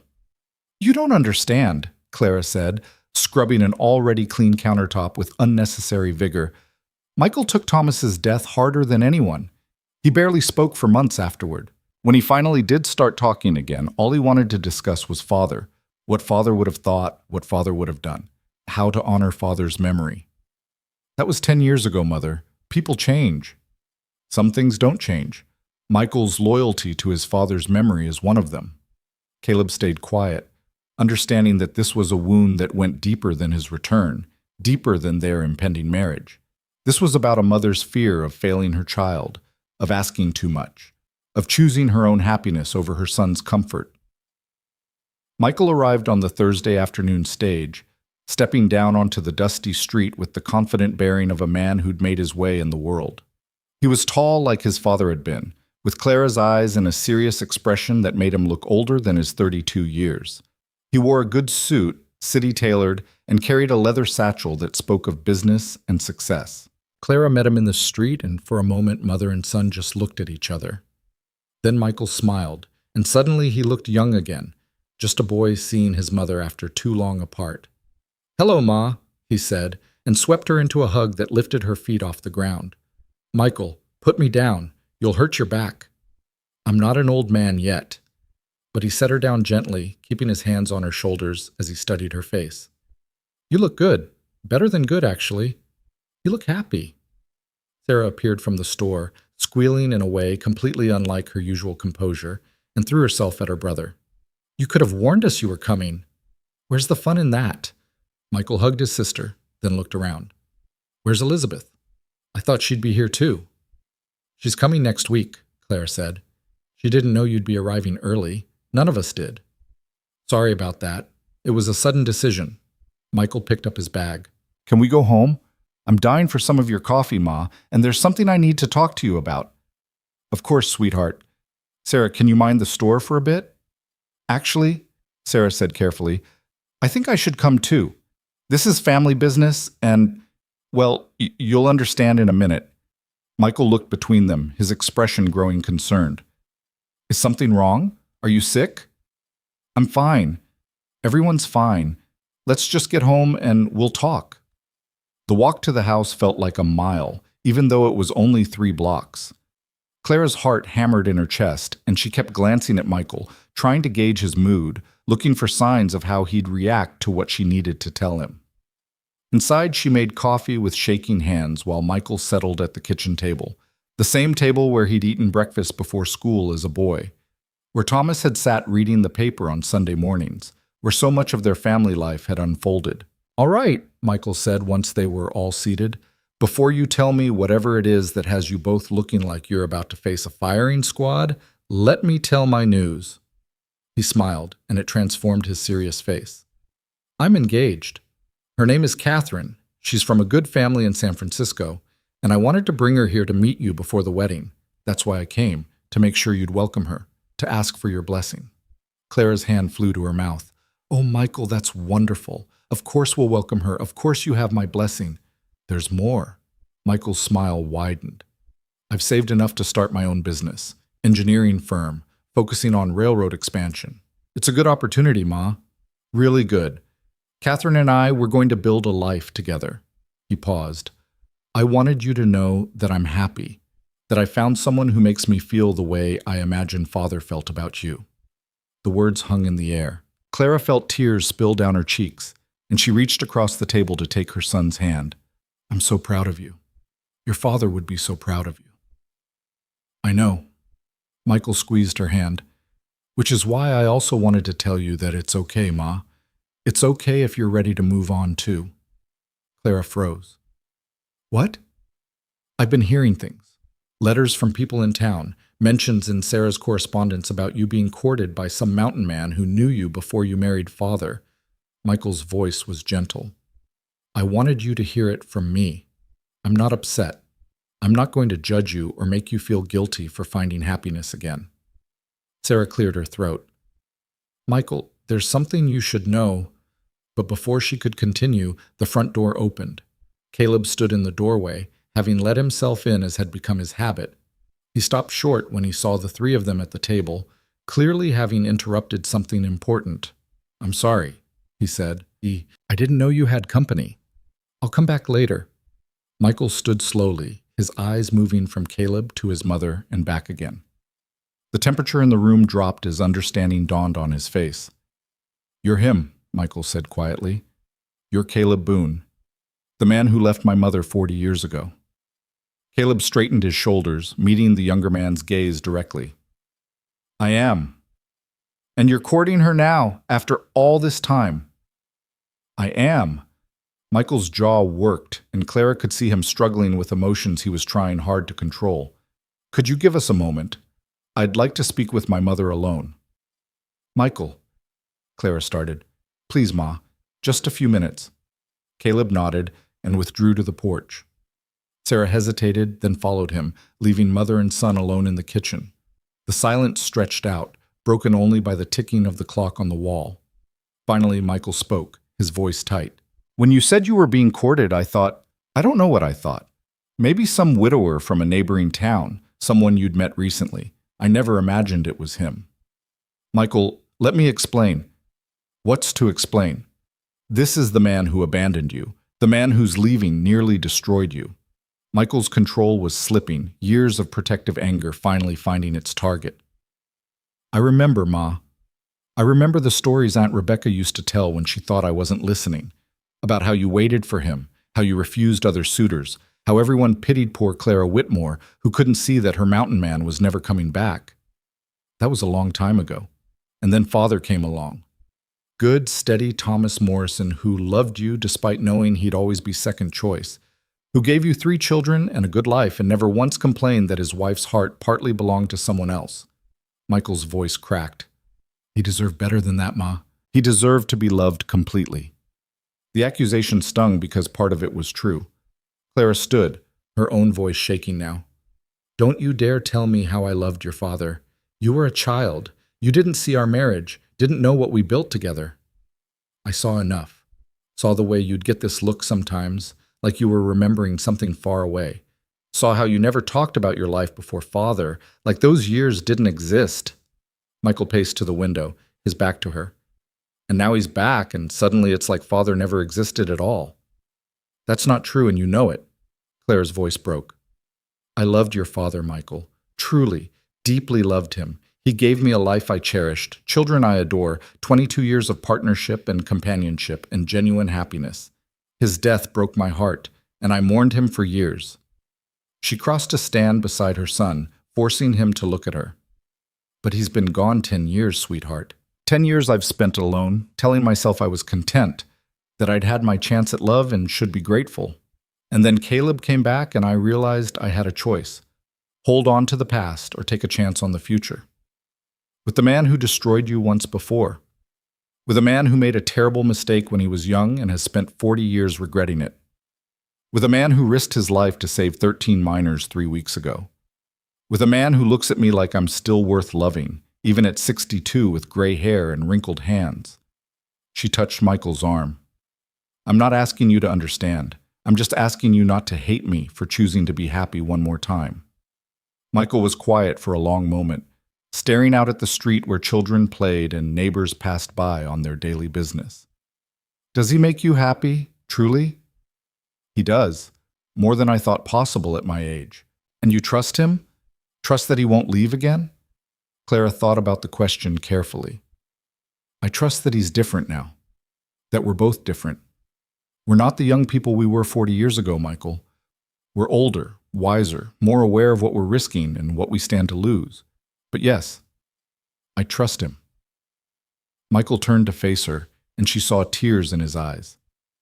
I just don't want to see you hurt again. When Father died, you were so strong, so brave, but I could see the grief eating at you, could see how hard you fought to keep going for us kids. I don't think I could bear watching you go through that kind of pain again. Oh, sweetheart. Clara pulled her son into an embrace, holding him the way she had when he was small and frightened. You can't protect me from loss. None of us can protect each other from that. All we can do is love each other while we're here and make the most of whatever time we're given. They stood together in the kitchen, mother and son, until Michael's breathing steadied and the tension finally left his shoulders. I want to talk to him, Michael said, pulling back. To Caleb. I need to hear from him what his intentions are, what kind of man he is now. That's fair. They found Caleb on the porch swing, Sarah sitting beside him in what looked like an intense but quiet conversation. Both looked up as Clara and Michael emerged. Mr. Boon, Michael said formally, I'd like to have a word with you, man to man. Caleb stood, nodding. Of course. They walked into the yard, stopping beneath the old oak tree that had sheltered generations of Morrison family gatherings. Sarah moved to stand beside her mother, taking Clara's hand. He'll be all right, Sarah murmured. He just needs to satisfy himself that you're making the right choice. And if he decides I'm not, then he'll have to learn to live with your decision anyway. You're the mother, not him. But Clara's eyes never left the two men standing beneath the oak tree, and her heart hammered with the fear that this conversation would end with one of them walking away forever. Michael stood with his arms crossed, his posture defensive. Caleb faced him with quiet dignity, waiting for the younger man to speak first. My father, Michael began, was the best man I've ever known. He was patient, kind, hard-working, devoted to his family. He built a business from nothing, raised 3 children who loved him, and treated my mother like she was precious. His voice was tight with controlled emotion, and he did it all knowing that part of her heart belonged to the man who'd left her, to you. I know, Caleb said quietly, and I can't imagine how much strength that took. Your father was a better man than I was. You're damn right he was. Michael took a step closer. So tell me why I should let you anywhere near my mother. Tell me why I shouldn't tell you to get on the next stage out of town and never come back. You shouldn't let me near her. If I were you, I'd do exactly what you're suggesting. Tell me to leave and never look back. Caleb met Michael's angry gaze steadily. But your mother is a grown woman who's earned the right to make her own choices, even if those choices seem foolish to everyone else. She's choosing to give me another chance, and I'm choosing to spend every day proving I deserve it. Pretty words. What about actions? I'm not going anywhere.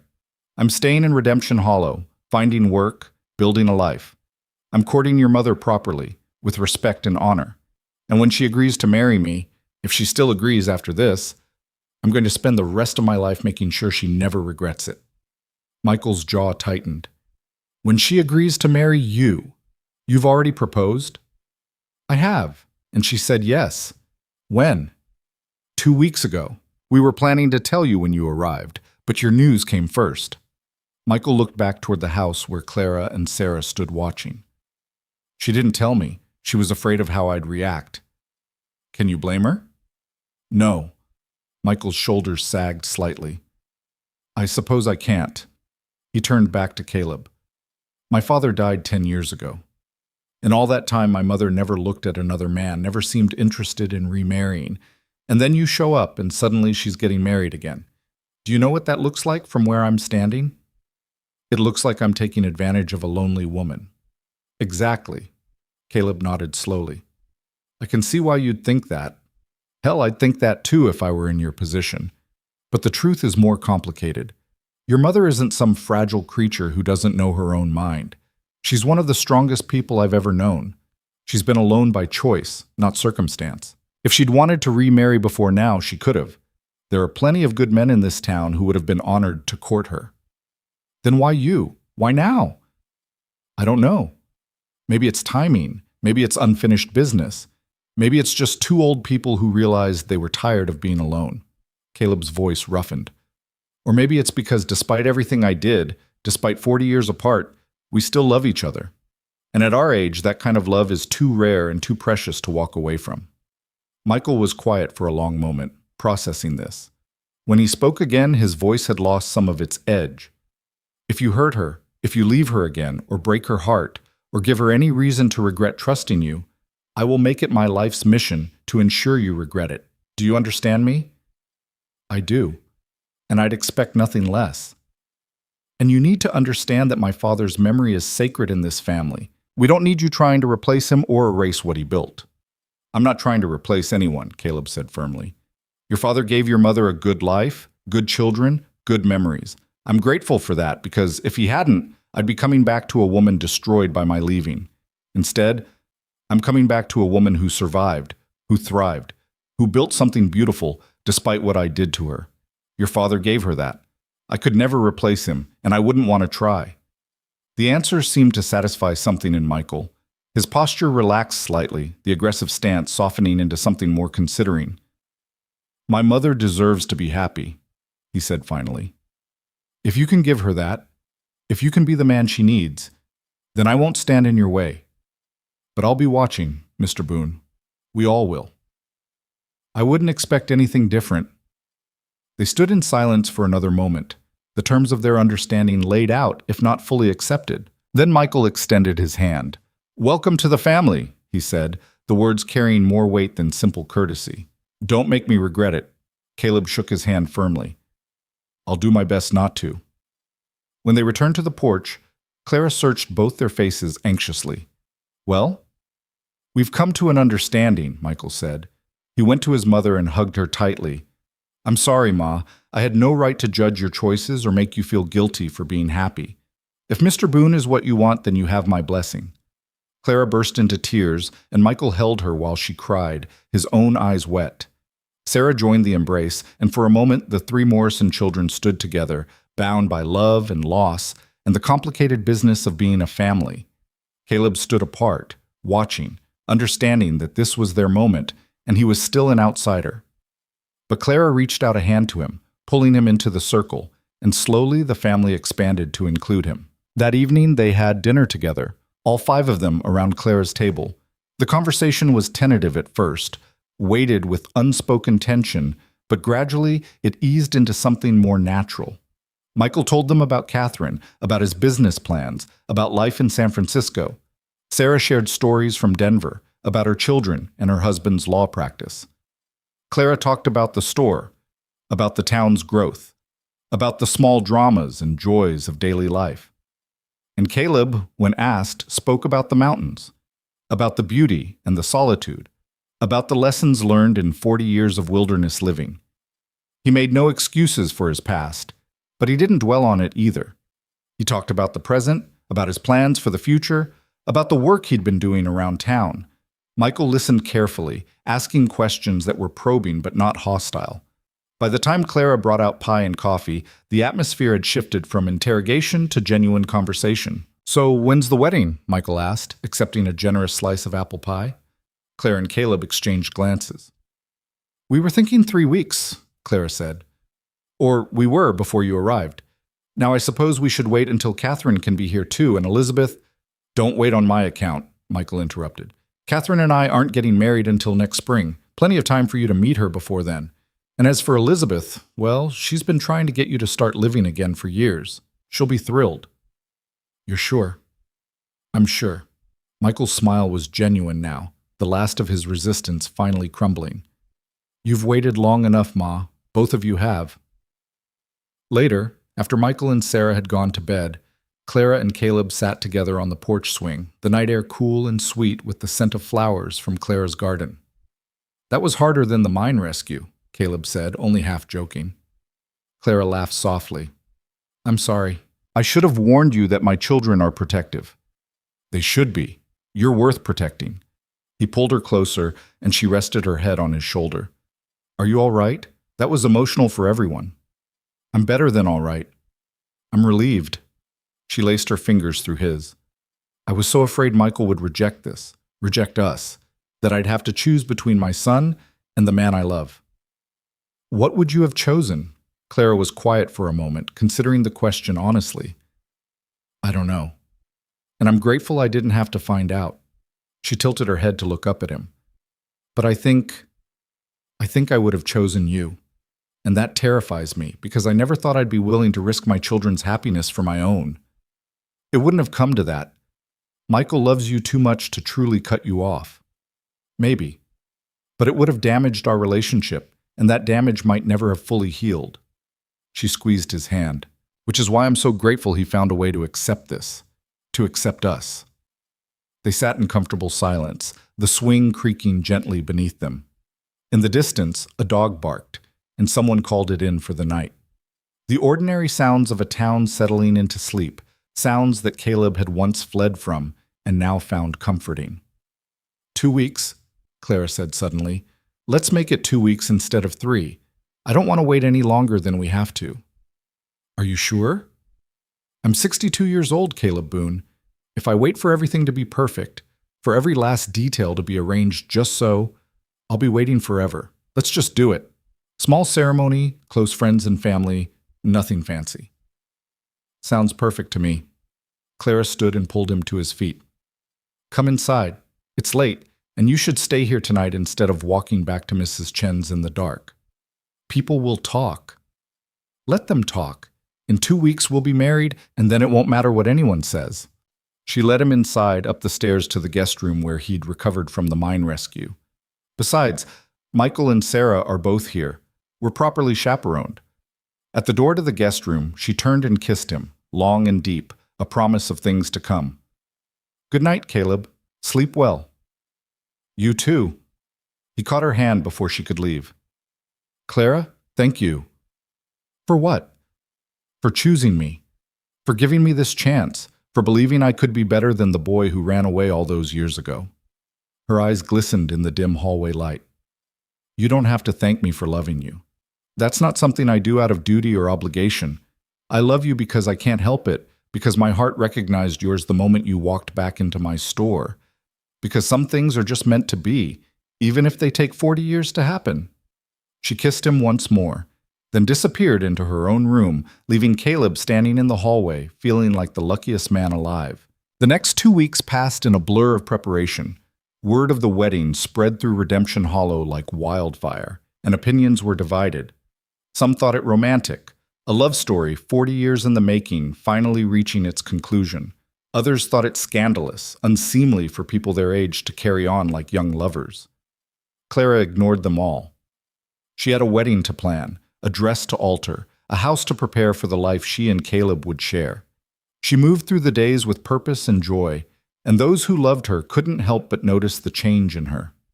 She seemed younger somehow, lighter, as if years of weight had been lifted from her shoulders. Caleb, meanwhile, worked from dawn to dusk. He'd found steady employment with Dutch Morrison, helping to rebuild and shore up the mines that were still operational. The pay was good, and the work kept him busy enough that the days passed quickly. But every evening he'd clean up and head to Clara's house for dinner, for conversation, for the simple pleasure of being in her presence. Elizabeth arrived 5 days before the wedding, stepping off the stage with the energy of a whirlwind. She was the youngest of the Morrison children, just 28, with her mother's beauty and her own fierce intelligence. She took one look at Caleb and burst out laughing. "So you're the famous Caleb Boon, the mountain man who broke my mother's heart and then had the audacity to come back and ask for it again." She circled him like a general inspecting troops. "Well, you don't look like much. But then again, Mother always did have questionable taste in men. Present company excluded, Father." She said this last bit looking skyward, and Clara laughed despite herself. Elizabeth Morrison, stop tormenting the poor man and say hello properly. Elizabeth grinned and stuck out her hand. Welcome to the family, Mr. Boon. I hope you know what you're getting into, marrying a woman with 3 adult children and enough stubborn pride to sink a battleship. I'm beginning to get the picture, Caleb said, shaking her hand. He liked her immediately. There was something refreshing about her directness after all the tiptoeing and careful diplomacy of the past weeks. That evening, with all 3 children gathered around the table, the conversation turned to the wedding itself. I still think you should have a proper ceremony, Sarah said. White dress, full church service, reception with the whole town invited. At my age, I'd look ridiculous in a white dress. But Clara was smiling. Nonsense, you'll look beautiful in whatever you wear. Elizabeth reached across to squeeze her mother's hand. This is your day, Mother. You should celebrate it however you want. What I want, Clara said firmly, is simple. The ceremony at the church with Reverend Walsh, close friends and family in attendance, and a small reception here at the house afterward. No fuss, no spectacle, just people we care about sharing in our joy. Then that's what you'll have, Michael said. He'd softened considerably toward Caleb over the past week, won over by the older man's quiet steadiness and obvious devotion to Clara. Sarah, Elizabeth, and I will handle the reception. You and Mr. Boon just worry about saying your vows. 3 days before the wedding, a package arrived at the general store addressed to Clara. Inside was a dress, not white, but a deep cream color that brought out the warmth in her skin. It was simply cut but beautifully made, with delicate lace at the collar and cuffs. The note with it read, For the woman who taught me that second chances exist, may your second wedding bring you all the joy your first one did. With love, Catherine. Clara stood in her bedroom holding the dress up to herself in the mirror, and for the first time in 40 years she let herself imagine walking down the aisle toward the man she loved. Not as a young bride full of nervous hope, but as a woman who'd lived a full life and was choosing to live it fuller still. It's perfect, Sarah said from the doorway. Catherine has excellent taste. I haven't even met her yet. You will, and you'll love her, just like I do. Sarah came to stand beside her mother. You look radiant, Mother. Happy in a way I haven't seen since Father was alive. Maybe even happier. Different, Clara corrected gently. What I had with your father was wonderful, but it was different than this. With Thomas, I was building a life, creating a family, establishing my place in the world. With Caleb, I'm choosing joy, choosing to believe that love can survive anything, even 40 years apart. Sarah hugged her mother tightly. Then I'm happy for you, truly, deeply happy. The night before the wedding, Clara couldn't sleep. She lay in bed staring at the ceiling, her mind racing with 1,000 thoughts. What if she was making a mistake? What if Caleb got cold feet and ran again? What if she was too old for this kind of happiness, and the universe would punish her for reaching for it? Finally, she gave up trying to sleep and went downstairs. To her surprise, she found Caleb sitting at her kitchen table, a cup of coffee growing cold in front of him. Couldn't sleep either? She asked. He looked up, startled. I didn't want to wake you. I was just thinking. About running? The question was gentle but direct. Caleb held her gaze. About staying. About tomorrow, and all the tomorrows after that. About how different my life is going to be, how different it already is. He stood and crossed to her. But not about running. Never again about running. Clara searched his face in the dim light. Are you scared? Terrified. Aren't you? Yes? She took his hands in hers. I'm scared it won't last. Scared something will happen to tear us apart again. Scared I'm too old to learn how to be a wife again, especially to someone so different from Thomas. I'm not Thomas, Caleb said quietly. I'll never be Thomas. I can't give you the kind of steady, predictable life he gave you. I know, and I'm not asking you to. Clara stepped closer until they were nearly touching. What I'm asking is for you to give me what you couldn't 40 years ago. Your presence, your honesty, your willingness to stay when things get hard instead of running to the mountains. I can do that. I will do that. Then that's enough. She reached up and touched his face, feeling the roughness of his beard, the warmth of his skin. Tomorrow we're getting married. Tomorrow we're choosing each other despite all the very good reasons why we shouldn't. Tomorrow we're proving that some love stories don't end. They just take a very long intermission. Caleb pulled her into his arms, holding her close in the darkened kitchen. I love you, Clara Whitmore. I have loved you for 43 years, even when I was too much of a coward to admit it. And I will love you for whatever time we have left. I love you too, Caleb Boon. And tomorrow, I'm going to marry you, finally.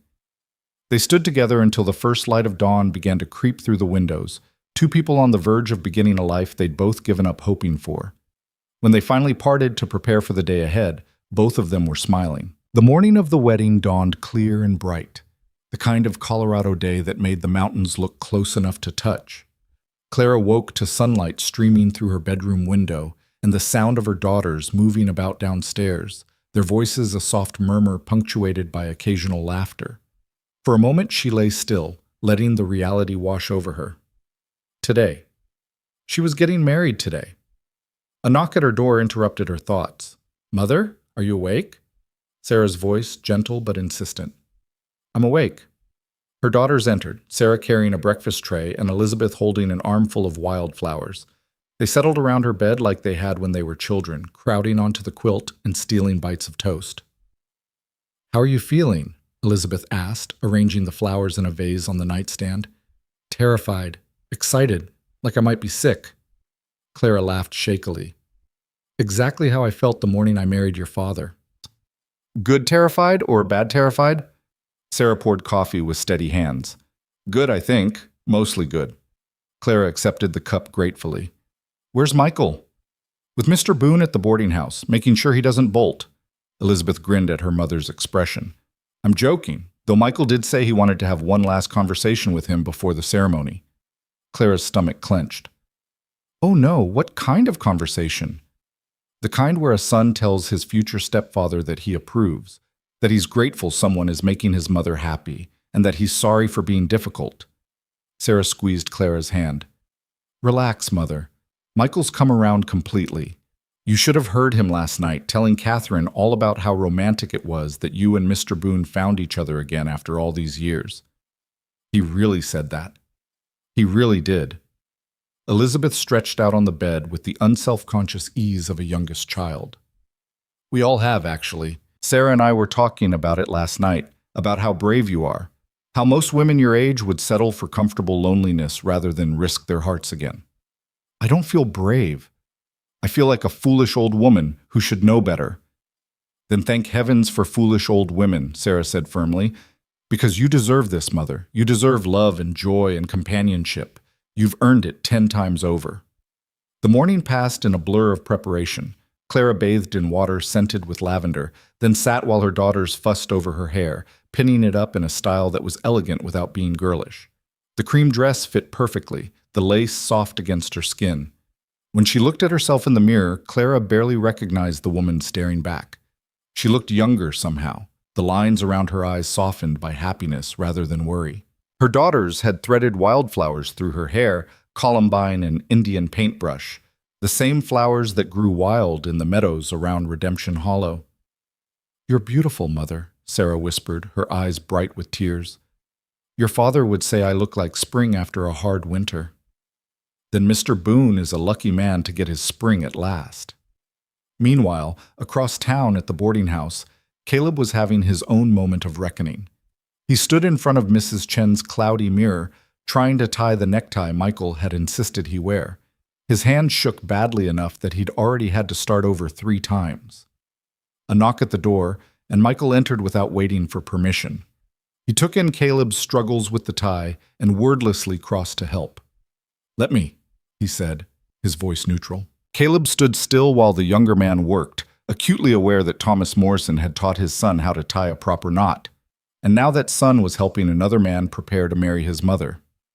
Michael, I want you to know— Let me speak first, Michael interrupted gently. Please. Caleb nodded, and Michael finished with the tie before stepping back. I've been thinking a lot about my father these past 2 weeks, about what kind of man he was, what he would have wanted for my mother. Michael's voice was steady but emotional. And I realized something. My father loved my mother enough to marry a woman whose heart partly belonged to someone else.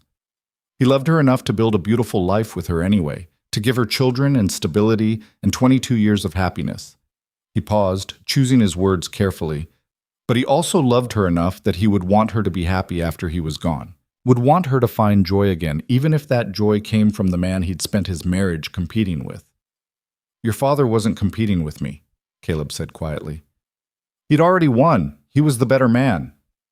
Maybe.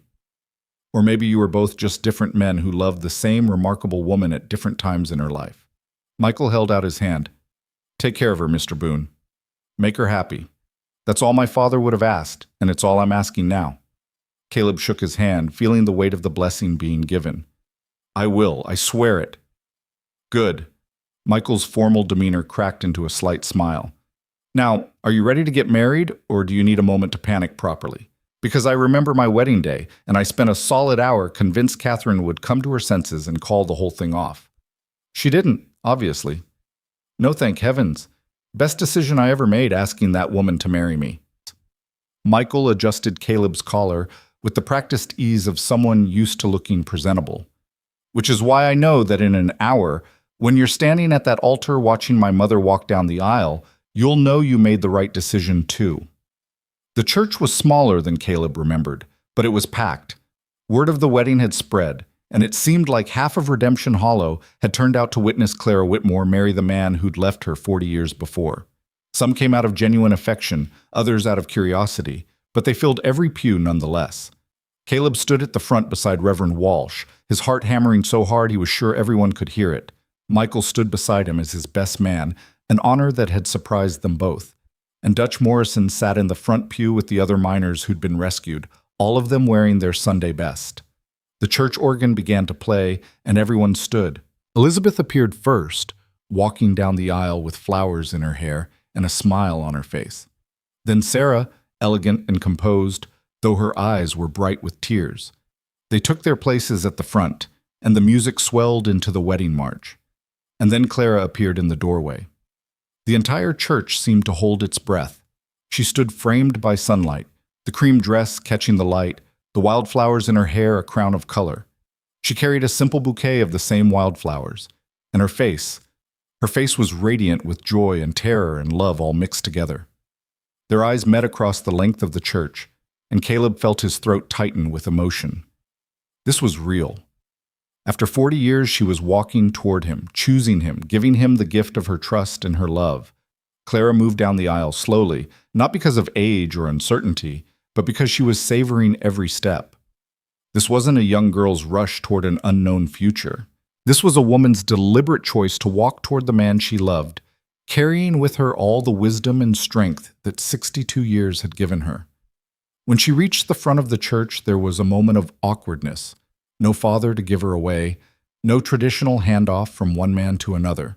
Clara solved it by simply stepping forward and taking Caleb's outstretched hand, claiming her own place beside him. Reverend Walsh smiled at them both, his young face kind. Dearly beloved, we are gathered here today to witness the joining of Clara Whitmore and Caleb Boon in holy matrimony. The ceremony was brief and traditional, the familiar words taking on new meaning when spoken by two people who'd lived long enough to understand their full weight. When it came time for the vows, Reverend Walsh paused. Clara and Caleb have chosen to speak their own promises to each other, he announced. Clara, if you would begin. Clara turned to face Caleb fully, still holding his hand. Her voice, when she spoke, carried clearly through the hushed church. Caleb Boon, 40 years ago I waited for you under a cottonwood tree, and you didn't come. For a long time I let that define me. The woman who'd been left behind, the woman who hadn't been enough. But I was wrong about that. I was always enough. You were the one who was afraid. A murmur ran through the congregation, but Clara continued, her eyes never leaving Caleb's face. But fear is something I understand now, after years of loving and losing, of building and rebuilding. So I forgive you for being afraid. I forgive you for running.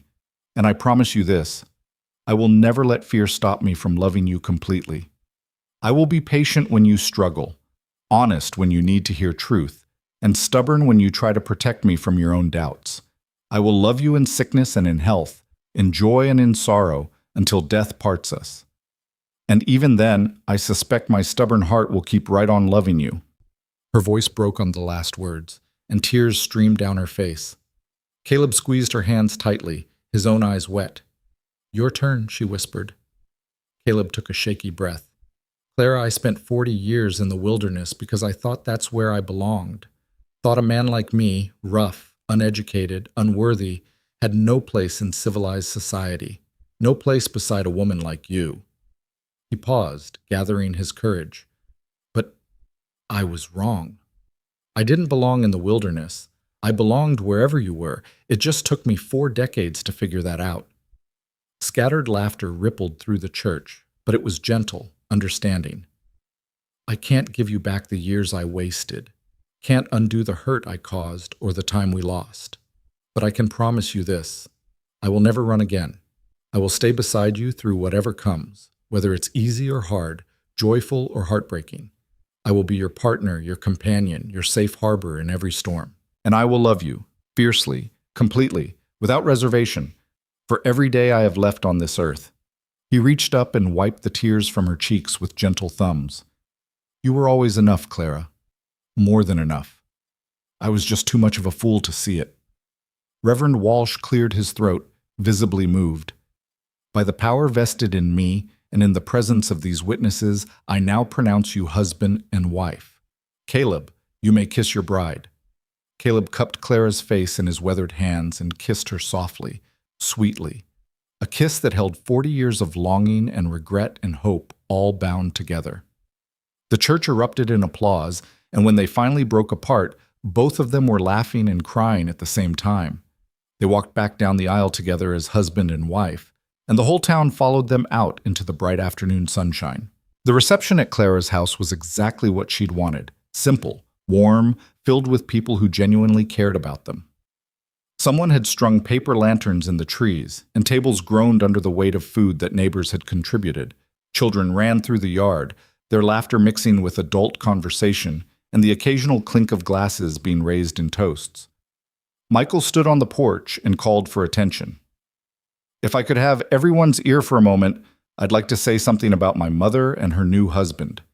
The crowd quieted, and Michael's voice carried clearly across the yard. "Many of you know that my father, Thomas Morrison, was one of the finest men this town has ever known. He was my hero, my example, the man I've tried to model myself after in every way." Michael paused, his eyes finding his mother in the crowd. "But my father would be the first to say that his greatest accomplishment wasn't building a business or raising children. It was loving my mother so well that even after he was gone, she knew she deserved to be loved again." He turned to Caleb. "Mr. Boon, Caleb, you're getting a remarkable woman. She's strong and stubborn and has more courage in her little finger than most of us have in our entire bodies. My father knew that. My siblings and I know that. And now you know it too." Michael raised his glass. "So here's to my mother and her new husband. May they have many happy years together. May they never stop choosing each other, even when it's hard. And may they find in this second chance all the joy they deserve." "Hear, hear!"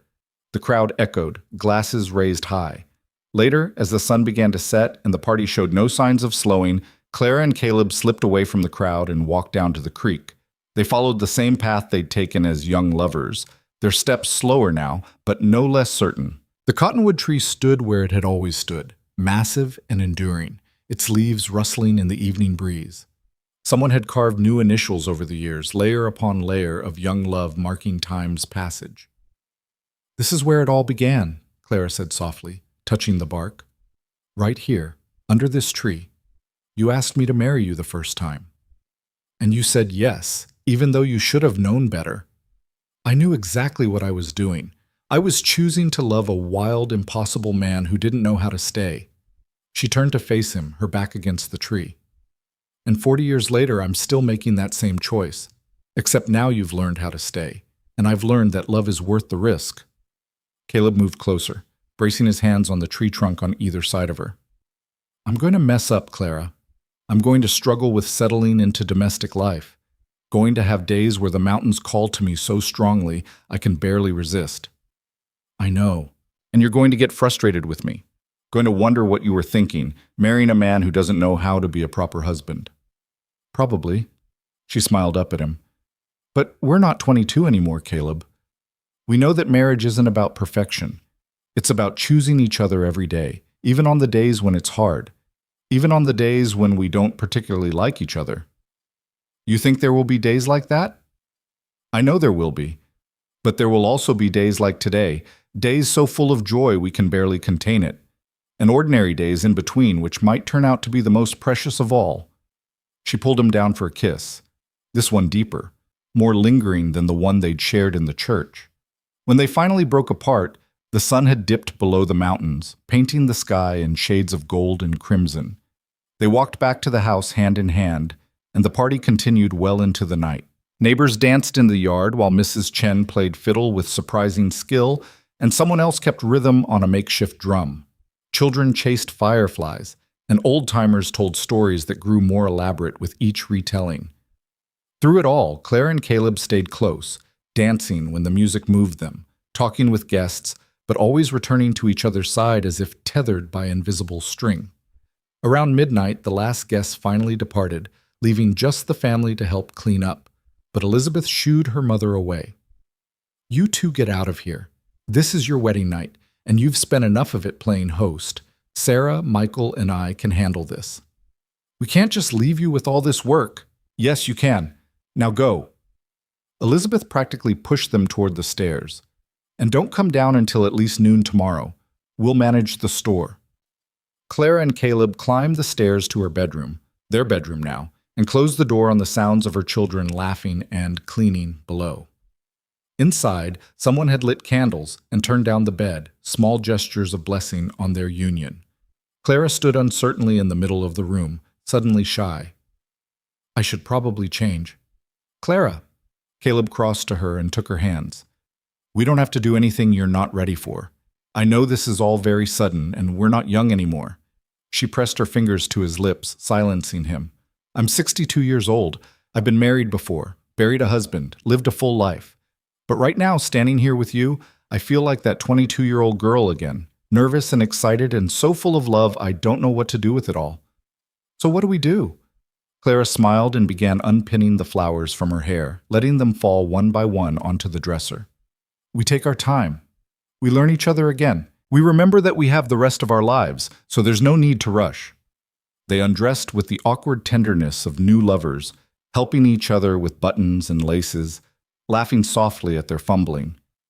And when they finally lay together in the bed Clara had once shared with Thomas, she felt no guilt, no sense of betrayal. Just gratitude that life had given her the gift of loving two good men, each in their own time. I love you, she whispered into the darkness. I love you too. Caleb pulled her close, fitting her body against his like puzzle pieces finally finding their match. Thank you for waiting for me, even though I didn't deserve it. You're here now. That's what matters. They fell asleep wrapped in each other's arms. Two people who'd spent 40 years apart finally home where they belonged. The first weeks of marriage were harder than either had anticipated. Caleb, used to solitude and his own routines, struggled with the constant presence of another person. He'd wake before dawn out of habit, then feel guilty when his movements disturbed Clara. He'd start to head out on long walks alone, then remember he should probably tell his wife where he was going. Clara, meanwhile, had to adjust to sharing space she'd controlled completely for the past decade. She'd reorganized the kitchen, only to find Caleb had moved everything back because he couldn't find what he needed. They'd disagree about how to spend their evenings, when to eat dinner, how to divide household tasks. One evening, about 3 weeks into the marriage, they had their first real fight. It started small. Caleb had promised to fix a broken shelf in the store, but had gotten distracted helping Dutch with a mining project instead. Clara, who'd been counting on the shelf to reorganize her inventory, was frustrated and let it show. I thought you said you'd have it done by today, she said, her voice tight with controlled irritation. I did say that, but Dutch needed help, and Dutch always needs help. The whole town needs help. But I need help too, Caleb, and I'm your wife. I know that. Caleb's own frustration was building. But I can't just ignore people who need me because you want a shelf fixed. It's not about the shelf. It's about keeping your word. About me being able to count on you. Clara's voice rose. It's about wondering if you're going to disappear every time something more interesting comes along. The accusation hung in the air, sharp and cutting. Caleb's face went pale. That's not fair, he said quietly. I'm not running, Clara. I'm trying to build a life here, trying to be useful, trying to contribute. By ignoring your own household? Your own wife? By doing what I know how to do. I'm not good at domestic things, Clara. I don't know how to be the kind of husband who putters around fixing shelves and hanging curtains. I know how to work with my hands, how to help people with physical labor, how to avoid being still long enough to actually be present with me. The words struck home, and Caleb fell silent. Clara turned away, wrapping her arms around herself. I'm sorry, she said after a long moment. That was cruel. I know you're trying. No, you're right. Caleb sank into a chair, suddenly looking every one of his 63 years. I am avoiding. Not because I don't want to be with you, but because when I'm just sitting with you in the evenings, I start thinking about all the years we lost. Start wondering if I'm doing this right, if I'm being a good enough husband. If you're regretting, oh, Caleb. Clara crossed to him and knelt beside the chair, taking his hands. I'm not regretting anything. I'm just struggling too. We're both learning how to do this, how to be married to each other. Of course, it's going to be messy and difficult sometimes. I don't want to disappoint you. You won't. As long as you stay, as long as you keep choosing to be here with me, even when it's hard, you won't disappoint me. She squeezed his hands. But you have to talk to me, Caleb. When you're struggling, when you're feeling overwhelmed or restless or scared, you have to tell me instead of just finding excuses to be somewhere else. He pulled her up and into his lap, holding her close. I'm scared all the time, he admitted. Scared I'm not cut out for this. Scared you'll realize you made a mistake. Scared I'll wake up one day and find out this was all a dream. It's not a dream, it's real, messy, complicated life. And yes, we're going to fight sometimes. We're going to frustrate each other and disappoint each other and have moments where we wonder what we've gotten ourselves into. She pulled back to look at him. But we're also going to have moments of such joy and love and connection that it makes all the hard parts worthwhile. Promise? I promise. She kissed him softly. Now, about that shelf. Can we work on it together tomorrow? I'll hand you tools and you can show me what you're doing, and maybe we can figure out how to make this partnership work better. I'd like that. True to her word, they spent the next morning working together on the shelf. Caleb showed Clara how to properly anchor the supports, and she showed him her organizational system for the store. They worked in comfortable silence, passing tools back and forth, learning each other's rhythms. You're good at this, Clara observed as Caleb fit the last piece into place. I've had 40 years of practice fixing things in the wilderness. I meant working together, being patient with me when I don't understand something, not making me feel foolish for asking questions. Caleb set down his hammer and pulled her into his arms, not caring that they were in the middle of the store where anyone could see. I love you, Clara Boon.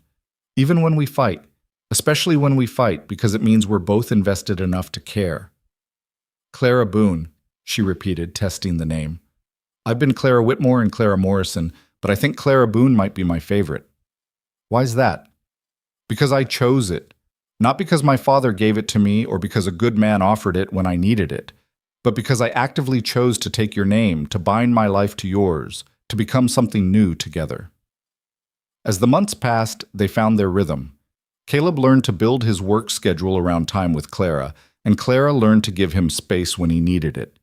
They established routines, morning coffee together before the store opened, evening walks after closing, Sundays spent at church followed by lazy afternoons on the porch swing. They also learned to navigate the complicated terrain of their merged families. Clara's children visited regularly, and gradually, they stopped seeing Caleb as an interloper and started seeing him as part of the family. Michael brought Catherine to visit, and she and Clara bonded immediately over their shared love of the stubborn men they'd married. Elizabeth returned for Christmas with her mining engineer fiancé, and Caleb spent hours talking with the young man about mountain geology. But the real test came in the spring, almost a year after their wedding. Caleb had been working long hours helping Dutch prepare for the busy mining season.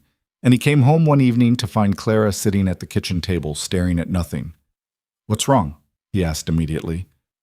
"I got a letter from Rebecca today, my sister in St. Louis."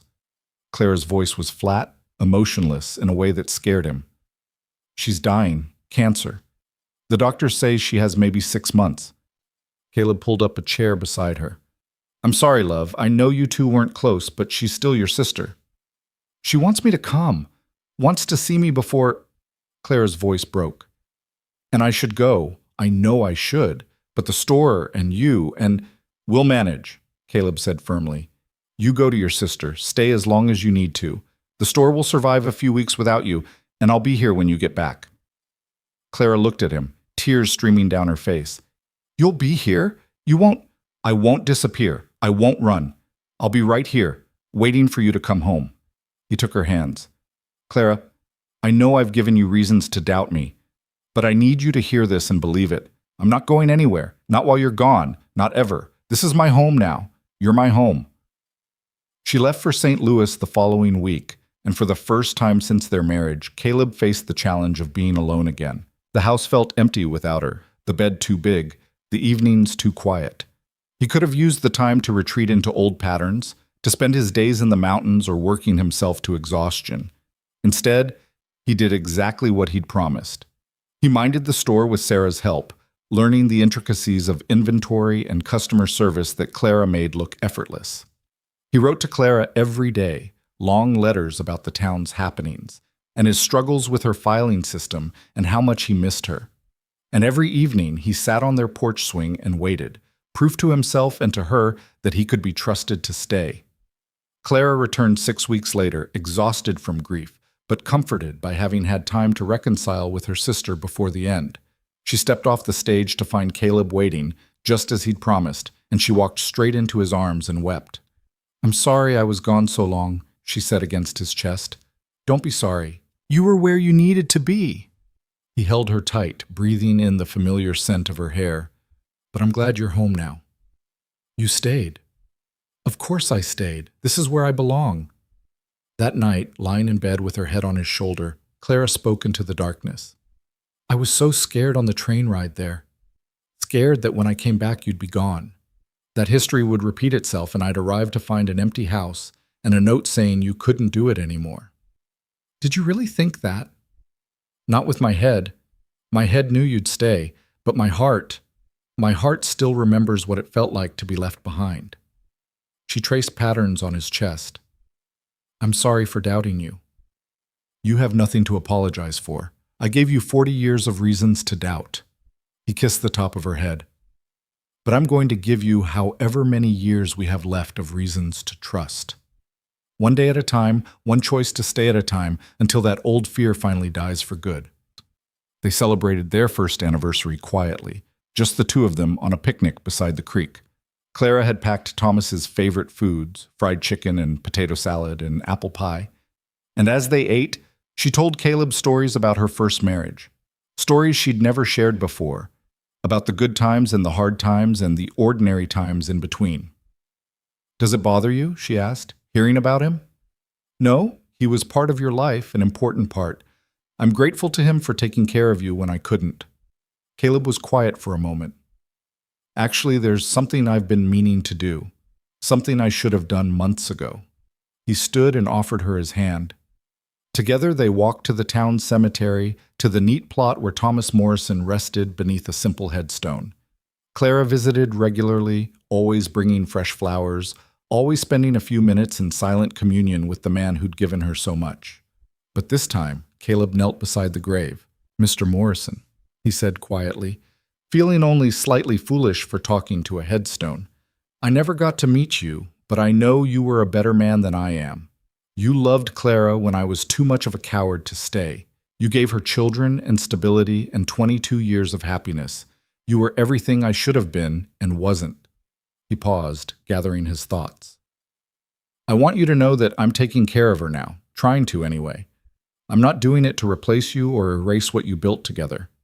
I'm doing it because she deserves to be loved, and somehow she's given me the chance to be the one who loves her now." Caleb looked up at Clara, who was crying silently. "So thank you." Thank you for loving her when I couldn't. Thank you for giving her a family and a life. And thank you for loving her well enough that she knew she deserved to be loved again."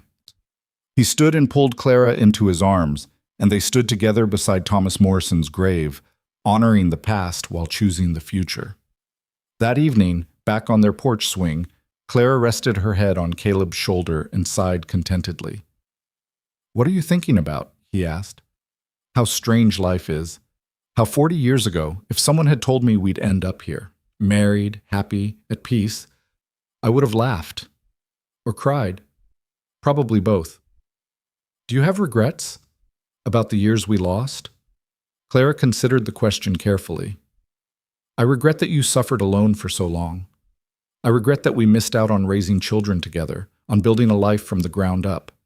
But I don't regret the life I built with Thomas. That was good and real and important, and maybe we needed those 40 years apart to become the people we needed to be to make this work. You think we would have made it if I'd stayed back then? Honestly, I don't know. We were so young, so certain we knew everything, so unprepared for the realities of building a life together. You would have felt trapped.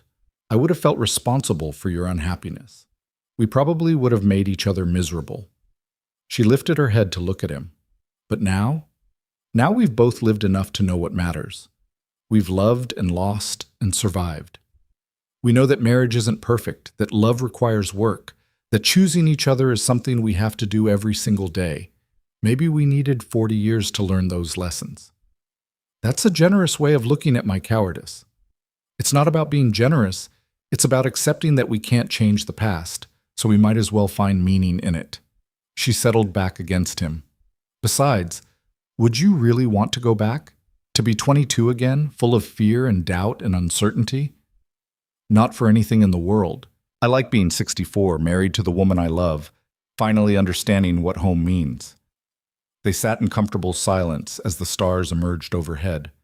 Around them, Redemption Hollow settled into its evening rhythms, lamps being lit in windows, families gathering for dinner, the distant sound of someone playing piano. "Do you ever miss it?" Clara asked. "The mountains, the solitude, that life?" "Sometimes. Usually in the spring when the high country is greening up, or in the fall when the aspens turn gold. I'll feel this pull, this urge to just start walking and keep walking until I'm back in the wilderness." He tightened his arm around her. "But then I remember what I'd be walking away from, and the urge passes. The mountains were beautiful, Clara, but they were never home. Your home. This is home." As if to prove his point, their front door opened and Elizabeth emerged with her new husband, James, both of them laughing about something. They'd married in the spring and had just returned from their honeymoon to spend a few days with Clara and Caleb before heading back to Leadville. "We're going for a walk," Elizabeth called. "Don't wait up." They watched the young couple stroll down the street, hand in hand, starting their own adventure together. "Do you think they'll make it?" Clara wondered aloud. "I hope so. They certainly seem to love each other." "So did we, once upon a time, and look how that turned out." But she was smiling as she said it, the old pain finally transmuted into something gentler. "Look how it turned out indeed," Caleb agreed. "We got a second chance that most people never get. That's not nothing." The years that followed were good ones. Not perfect.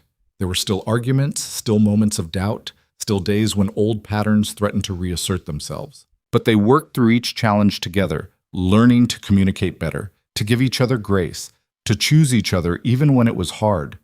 Caleb became a fixture in Redemption Hollow, respected for his work with the mines and his quiet competence. He never became comfortable with crowds or social occasions, but he learned to tolerate them for Clara's sake. And she, in turn, learned to appreciate the peace of early morning walks before the town woke, joining him in the quiet he needed to feel centered. They grew old together, watching the years etch deeper lines into each other's faces, watching their bodies slow and their hair turn completely white. But they also grew closer, the intimacy of long partnership replacing the passion of new love with something deeper and more enduring. On their 5th anniversary, sitting on the same porch swing where they'd spent countless evenings, Clara turned to Caleb with a contented smile. "We did it," she said simply. "Did what?" "Made it work. Built a life together. proved that some love stories don't end, they just take a very long intermission before finding their second act. Caleb pulled her close, marveling as he always did that she was real, that this life was real, that he'd been given the extraordinary gift of coming home after 40 years of wandering. I love you, Caleb Boon. Have I told you that today?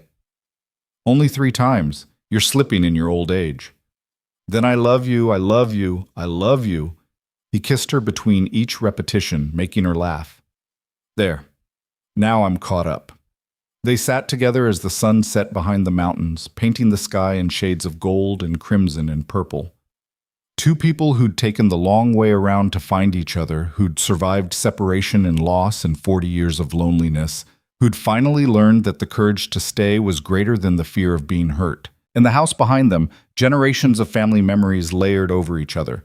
Clara's children from her first marriage, the grandchildren who visited bringing noise and joy, the life she'd built with Thomas that had made room for the life she was building with Caleb. And beneath the cottonwood tree by the creek, carved into bark worn smooth by time, 2 sets of initials intertwined. The first from 40 years before, when 2 young people had promised forever and then failed to deliver. The second carved fresh just last week when Caleb had taken Clara back to where it all began and renewed the promise he'd once broken. This time, he would keep it. This time, they both would. The stars emerged overhead, constant and eternal, bearing witness to love's capacity to endure even when it seems impossibly broken. And on a porch swing in a small Colorado town, 2 old people held each other close and marveled at the grace that had brought them home at last. Home to each other. Home for good. Home to stay.